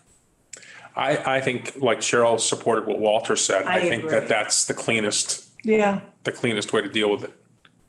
Because if I'm a consultant and I see this and I think, oh my God, I might be on the hook for a second time around, my bid is going to include what expenses I might have to be in that second time I'm not around. going to do it for free, right? Right. But it says there that it's no additional cost based on what the bid are. So the bids are going to come in high. I expect the bids would come in high if you keep that paragraph the way it's written. That's my thought process too. No, Would you agree with that, Cheryl? I do agree with that, Greg. Okay. All right, are you good with that, Lee? Well, no, I don't have a problem. I just want you to know, if we do the double termination, I want everybody to know the possibilities. This is what we discussed last night, that this we needed to hash this out and talk about what the potential options And you just want to think positively that things could work, well, it that's could the work. thing. That's what you hope for Yeah. in the whole process, All right, so Joanne, do you agree with the way Walter proposed and Cheryl read that paragraph to strike? Yeah. Yeah, absolutely.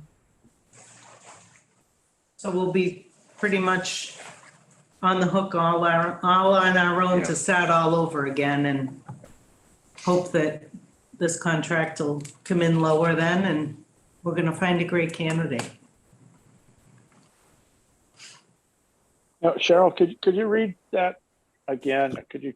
I can read it again, but what I hope to do is to make these changes and send them to you and Deb as the co-chairs to make sure that I have correctly reflected what was discussed here tonight.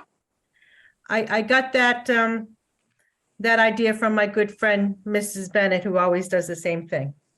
So I would suggest that in S, it says the search will be deemed completed upon a signed contract with a new superintendent. If, after due consideration, the school committee determines that it does not wish to appoint any of the candidates who have applied for the position, either party may cancel this contract.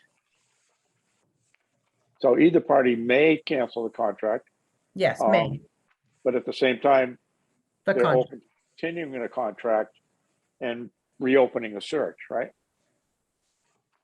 That's what I was thinking, is it leaves us open to renegotiate, and perhaps Oh, it would be a absolutely. lower cost Oh, the second go. Absolutely, it would open you up to negotiating a new cost, but if you cancel the contract, you're going out for another procurement. Right, no, I like it written with the may by either party. I think that's a much better fit for what we're looking for. Everybody here seems to be nodding in agreement, so I think we're good with that one. And the other thing you have to consider is if in fact that occurs and we don't get anybody, and we say, we'd like to sit down and negotiate, they already have, we also, but we've all gone through this. Right. So from their point of view, they don't have to do as much, hopefully. Right. And so the cost for a renegotiated They know what they contract want, should they know what, be, yeah. should be That's what I low. was saying. You, was- again, what I said was you can't renegotiate. If you cancel this contract, you need to go out for a new procurement. You can't renegotiate. Well, so, all right, so with the language you read, if neither party terminates, then where are we at that point? Well, I think if you don't do that, then you have to have some other language after it. Wow, okay. Right? Could So you, I mean, you can't renegotiate. You took the lowest bidder. So if they renegotiate for an extra $10,000 and your second lowest bidder was $4,000 less than that, we have a problem. Everybody bid on the same language, first of all. Yes. Secondly, if neither party terminates on, let's say, July 1st, let's throw that date in there, then where are either party at? I don't know where they're at, Lee. Well, we got to know if we're putting language in, we got to know what happens at that point. You're the lawyer. How about- Let's write the language. how Let's about write this? it. Let's write it. Well, the question is, what do we want? What do we want done at that point? If you're saying we can't renegotiate, No, because it's terminated. right, it's not, that's what I'm saying. If it's not terminated, well, Then where are we? You're right. How about this? If neither party terminates, the consultant will continue the search at such and such a cost. I need to determine that. we can't put a number in. No, we can't. The consultant, could that be part of their bid? I have a question, and I don't know if this will help, but I think with this committee, if the committee works with the consultant and goes through the process in initial time and decides that they don't want to appoint any of the candidates who have applied for the position, is this committee confident that they could replicate the process to reopen the search? Because I feel like that makes a That's a difference. good question. If this committee feels like they could replicate the process, we could strike the language about reopening the search, and then we could end this line with that the firm must be willing to assist the district in the appointment of an interim superintendent or release the district to reopen the search or something like that. So then it's kind of, we're under our own devices, but it feels like to me that it's unclear around the appointment of an interim superintendent, and that's a place that we may need assistance. I'm not sure that we're gonna need the assistance in reopening the process if we've done it once with the consultant.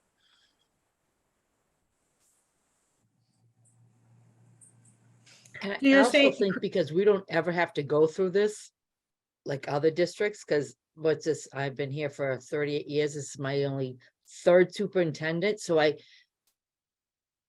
what do other districts do? So I think I know I'm having difficult times like figuring out how we're gonna get the best person. So I feel like we're doing way too much thinking about it, and there's gotta be a better way of going through this.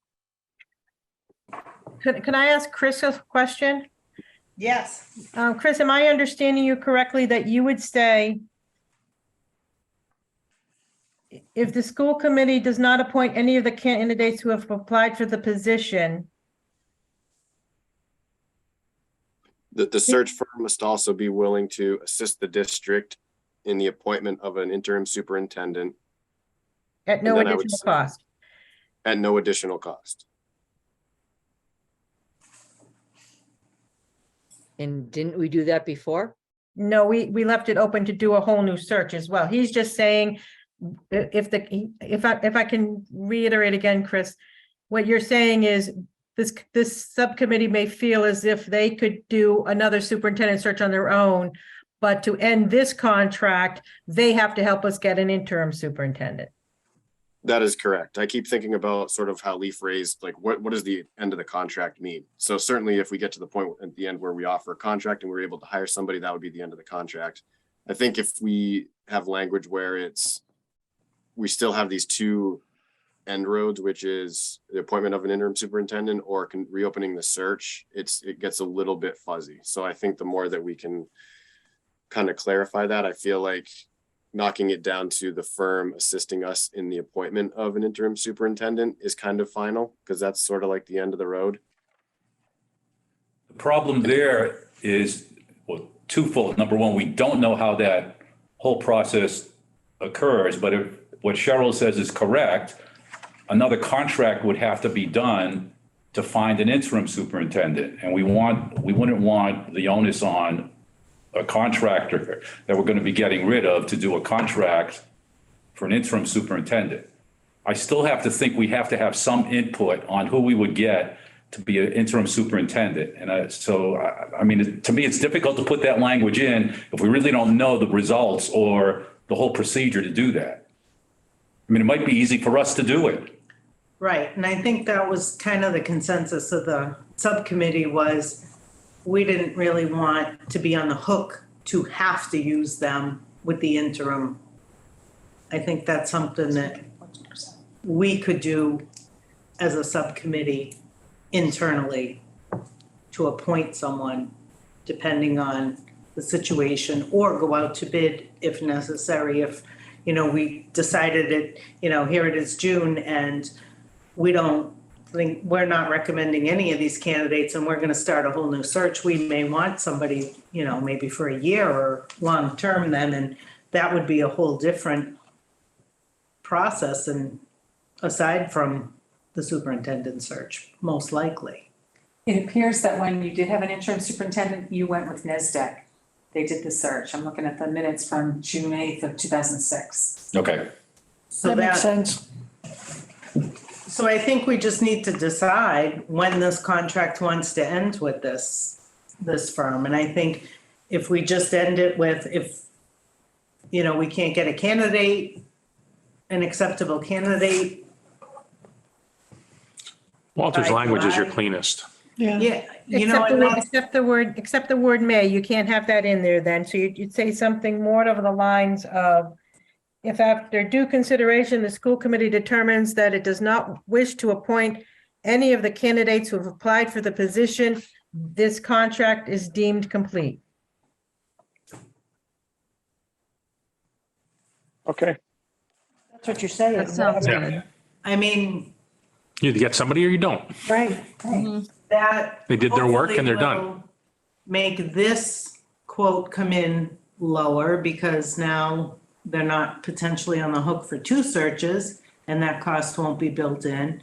And we'll have to kind of figure it out which way we want to go anyway, and we won't be on the hook with anyone. So I just- Cheryl, do you need a finite, I'm doing contracts I did. You need a finite date though for a contract, don't you? The way Well- it's set. Well, yeah, Lee, very, very early in this discussion tonight, people were talking about a July 1st deadline, but I Right. don't know where to put that in here anywhere. I'm just not sure. Maybe it should be in the opening paragraph. Because the language, if you put the language in you want, essentially what we would need to do is probably send them an official letter from school committee or whatever saying, okay, we have no candidates that we like, therefore we're terminating the contract. But Well, that could go out at any time. And I think at least, the contracts I did, you sort of had to have a drop dead date to end a contract in the instrument itself. Okay, but what if we go through all the steps and the school committee interviews the finalists and it's June 14th? You wanted a new superintendent. It's not written here anywhere, but you wanted one for July 1, but the work is done. You didn't appoint anybody. You don't want to appoint any of these. The contract is terminated as of that. The date on the letter from the school committee is as of this date, the contract is terminated because you didn't do this or this. This or this didn't happen. I think you tie yourself down to a timeline with saying, what are they going to do between June 14th and July 1? And that's what I'm saying. So if you don't have a date certain, then maybe the language would have to be in there that, the date of a certified letter from the school committee or something like that. I mean, you need a finite way to end the contract. Not just to say, okay, we don't have somebody, contract's over. I'll search some contracts tomorrow and see what kind of language I can come up with, and I'll send it to you. Okay, Lee? Okay. All right, so is everyone good with pretty much just having a drop the deadline to end this contract, and we'll figure out if we have to go for a round 2? Yeah. Okay. Yeah, I'm fine with it. I got a feeling we'll know well before the finalist interviews that there's a good chance we're not going to succeed. So I don't know, maybe not, but. I agree. I think especially in the interim as well, the timeline isn't going to be that someone will be in place for July 1 and. Right. I mean, I think Lee makes a good point. We do need to make sure we have a roster of potential interim candidates, but I think we have, some administrators and the principals are probably all more than capable of covering that position. So, I think we should have a hard and fast list though to work with, just to be sure. Well, one thing, when you were talking about the July 1st deadline, is that something we wanted to add, back in instead of like in the services required superintendent for the 23-24 school year? Do we want to put with the start date of July 1st there, or maybe add it on to under the scope A, or do we want to wait and see until we get this consultant in here and then just tell them what our timeline? And get advice from him. As much as we want it to happen, it may not be possible. So if you put a deadline, like you say in the first paragraph, it holds the consultant's feet to the fire to move the process along. If you don't put any type of deadline in for them and you ask them their opinion, you could be going into October. Yeah. Because he had no deadline to get this completed by. So I like the idea of putting it in the opening paragraph. A new superintendent of schools for the 2023 school year with a start date of July 1, 2023. Yep. 100%. Okay, good. All right, the next section would be the general information and the requirements. Deb, that's not for the committee to discuss. Those are all required by statute. Well, the only thing I was going to ask is if we needed to discuss some of the dates when you want, the timelines on how it needs to be posted and those dates. Yeah, I'm sorry. You guys want to tell me how long you want to have this out before you want them due back? Yes. What's the minimum? There is no minimum. This is a quote. There are no posting requirements. You can establish any minimum you want in this type of a process. So when do you think, Cheryl, that you could have this out, put it out? What would be the earliest? I will make the adjustments from tonight. I'll get them to you and Deb tomorrow so you can make sure that I understood correctly. I will try to find some language that Lee would says makes sense to put in that last paragraph to him. Maybe I might need the weekend to finish it off, but have it posted on Monday. Or have it sent out on Monday. I will email this directly to MASC, to NESDEC. Do you want me to send it directly to the Collins Center? I have to find a third to put it out there, and I can also put it on Combis. That works for me. So you think giving them 10 days is sufficient? Or 2 weeks? As I was talking with Dr. Muir about this, she's of the thought of the mind that these consultants can whip off these quotes very quickly. They have their templates. They just look up about who we are. How do you think MASC has got as many contracts out as they have right now? So they'll just look at Quab and look at our requirements, look at who we are, where we are. I don't think it'll take them too long to turn it around. Do you have a recommendation for a date then, Cheryl? Give them a week and a half? Let's see, where are we? We're on, Monday would be the 6th. Yeah. How about the 13th or 15th, too soon?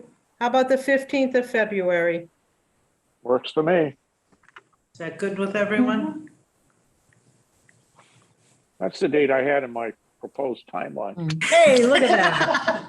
Well, we're right on track. We're right on track. Perfect. All right, so we'll have a deadline that the quotes need to be received by then. The next question is, do we want Cheryl to send it also to the Collins Center and post it on Combis, which is the state procurement system? So potentially we could get more quotes, but we need to be mindful that she needs to send it out to at least 3. And we do need to accept the lowest bidder.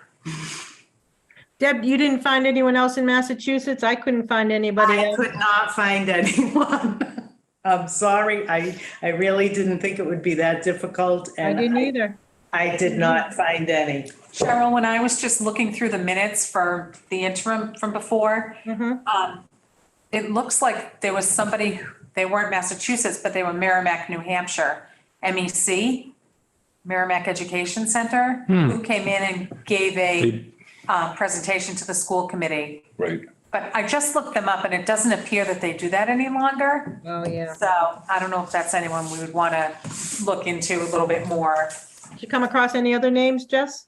No, that's about it. I then started looking for the interim information, but I'll look again here. I mean, I would certainly be open to anybody in, say, New England, New York, maybe. So, I mean, I can try to do searches and cold call those. That's what I call it, cold call them. Or they can also get it off of Combis. Yeah, so let's put it on Combis. Okay. Do we want You to don't send need to it to the Collins Center or let them see it on Combis? It should be available to them on Combis. They are a state agency as well. I think it might be okay to send it to them. I mean, they've worked with us before, even though we weren't crazy about what they did. They're pretty knowledgeable people, so I don't know. That's Didn't my think they had a opinion. feel for us. No, that's what we discussed last Right. night, was that They we didn't. didn't feel that they had a pulse on this area.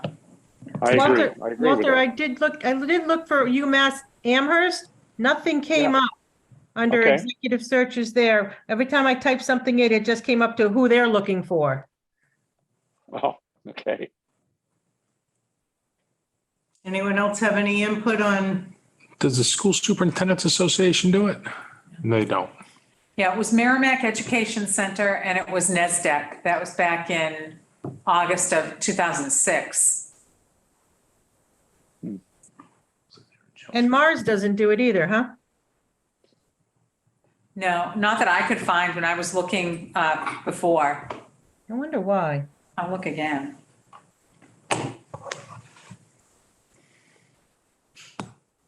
When I get off tonight, I'll look too. All right, so that, all the red dates will be the same then, right?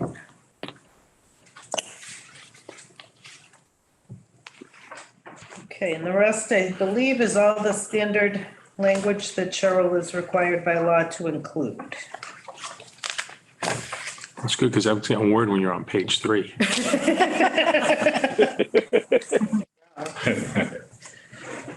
All right, any other final, dare I ask, any other final comments, additions? The Cape Cod Collaborative.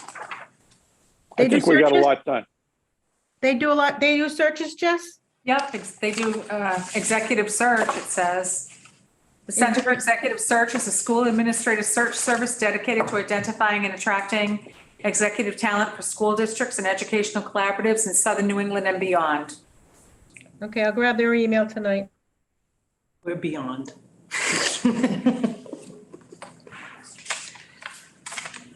All right, well, thank you all for your patience in getting through that. I know this is a lot, but we have to get this right so that we get the right people in here.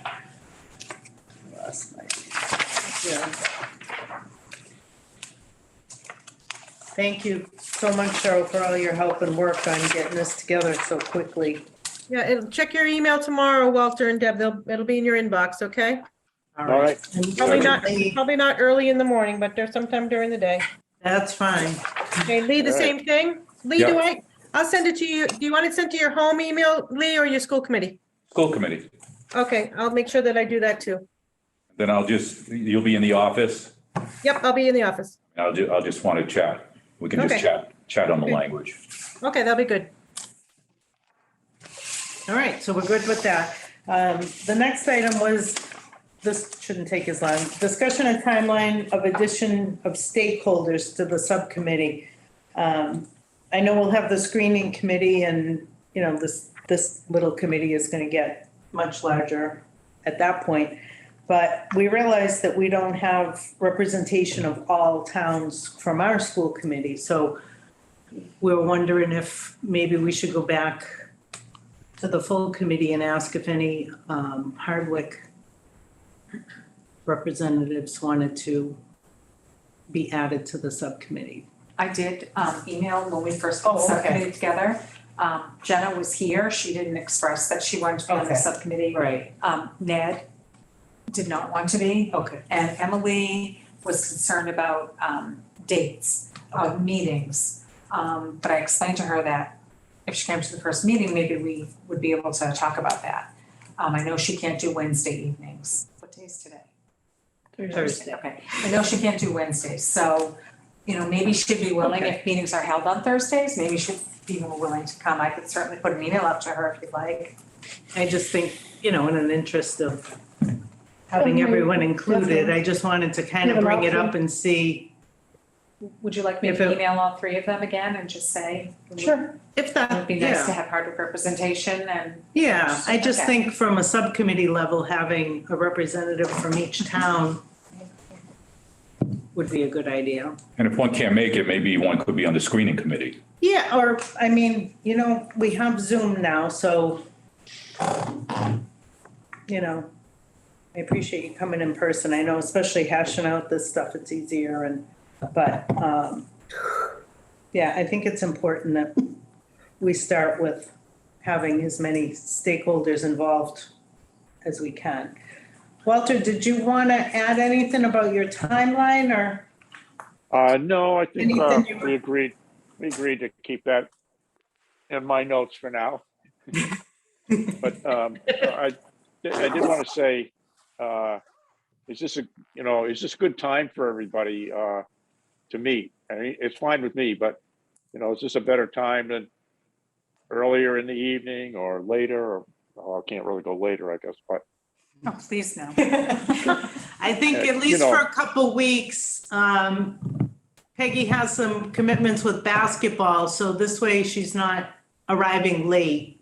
Okay, And that way she can participate in the whole, 2 more weeks she has basketball. So Thursdays seem to work good for everybody, I think. Joanne, was that good for you? Yeah, it's good for me. Okay. Yep. So I'm thinking our next meeting will probably, be after. Do we want to schedule it now, maybe, so we can get one on the books, Jess? Is that? Sure. Do we want to meet on the 16th? Is that enough time, Cheryl? If the quotes are due, I mean, they're due, they're due. What we have is what we have by the deadline. Is that enough time for you if we met the very next night? Or would it be better to wait till the following Thursday, the 23rd, which would, I think that's school vacation week. It is. Not that, So Does that- 16th has to go. I mean, we can meet during school vacation week unless people are not around, but. You want to cut as much time as possible early on That's now. what I I mean. mean, you're No, I know. gonna, we're gonna need time. Cheryl, is the 16th okay on your end? Who are you asking? Cheryl? Oh, Carol.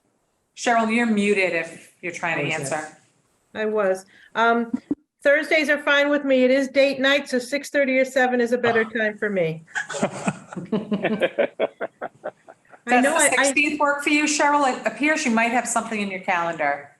we do. Oh. Yeah, I've got a family member having surgery that day. Oh, Yeah. So you want to go the 23rd or that would be school vacation week? And will it be, Thursdays are better for everybody, right? Right now. I thought that surgery was on a Friday for some reason. Yeah, you're right.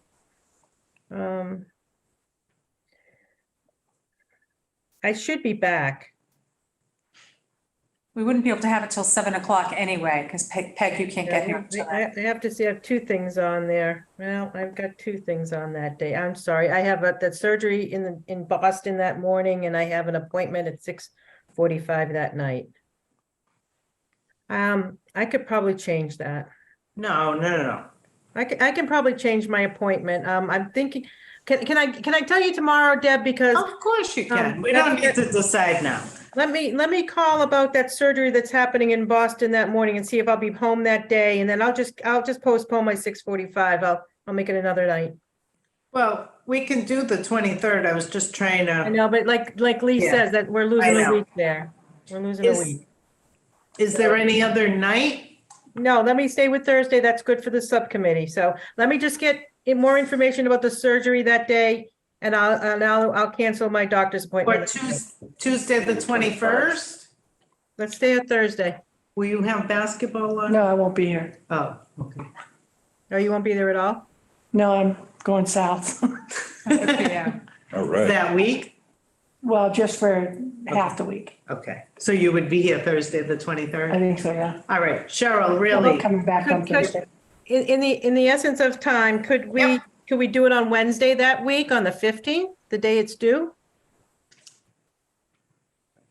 Because I could At get, 7? I wouldn't be able to make it. Not even Zoom? No. I would No be in my time? office. What time are you done? 7 in Gardner. Oh, well, you could be here at 7:20. 7:30? I think it was 80 miles an hour the whole way. How's it like? Okay, 7:30. I'm not a Bennett. I drive safely. All right. You're never gonna get the perfect time for everything. I know. It's never I gonna. mean, just go with what you gotta go with. Cheryl is being gracious enough to try to maybe adjust her schedule, let her see what she can find out and go I from know, there. but Yeah. with surgery and another appointment, I hate to ask. yeah, I can reschedule my doctor's appointment that's at 6:45. I can reschedule that one. It's just the surgery. I want to make sure I'm back from Boston. If unfortunately, if something doesn't go right, I might not be back from Boston. Is it information you could leave with me, Cheryl, that, not that I know what I'm doing, but I could at least present it? Absolutely. Okay. There you go. All right. Let's leave it on that night. You wrap your head around it tomorrow and email, and we'll tentatively Wednesday, plan on the Thursday. 16th at 7 o'clock. That sounds good. All right, Okay, great. And then, All right, so In the what's at meantime- 16th at 7? yeah, if we can all do a little homework, I know we have so much information in the drive and printed and to look at, if we can maybe think about what's important to all of us for the job description, so when the consultant is on board, we're kind of gonna be in a good place and agreement at least on our end to try to continue to move this forward as quickly as we can. So I don't think we really have anything left tonight. We've kind of hashed out a lot here tonight. So Walter, anything you want to add tonight or? no, I appreciate everybody's comments, those who are on the subcommittee and those who are not, and all very helpful. So, no, I'm happy with the way things are going. Thank you. I appreciate it too. I really appreciate, everybody's time, and I know it's late, so I will entertain a motion to adjourn. So moved. Second. Thank you. Thank you, everyone. Good night. Stay warm Good tomorrow. night, everybody. Warm tomorrow. I don't mean to Everybody. trip on it. Saturday morning. What?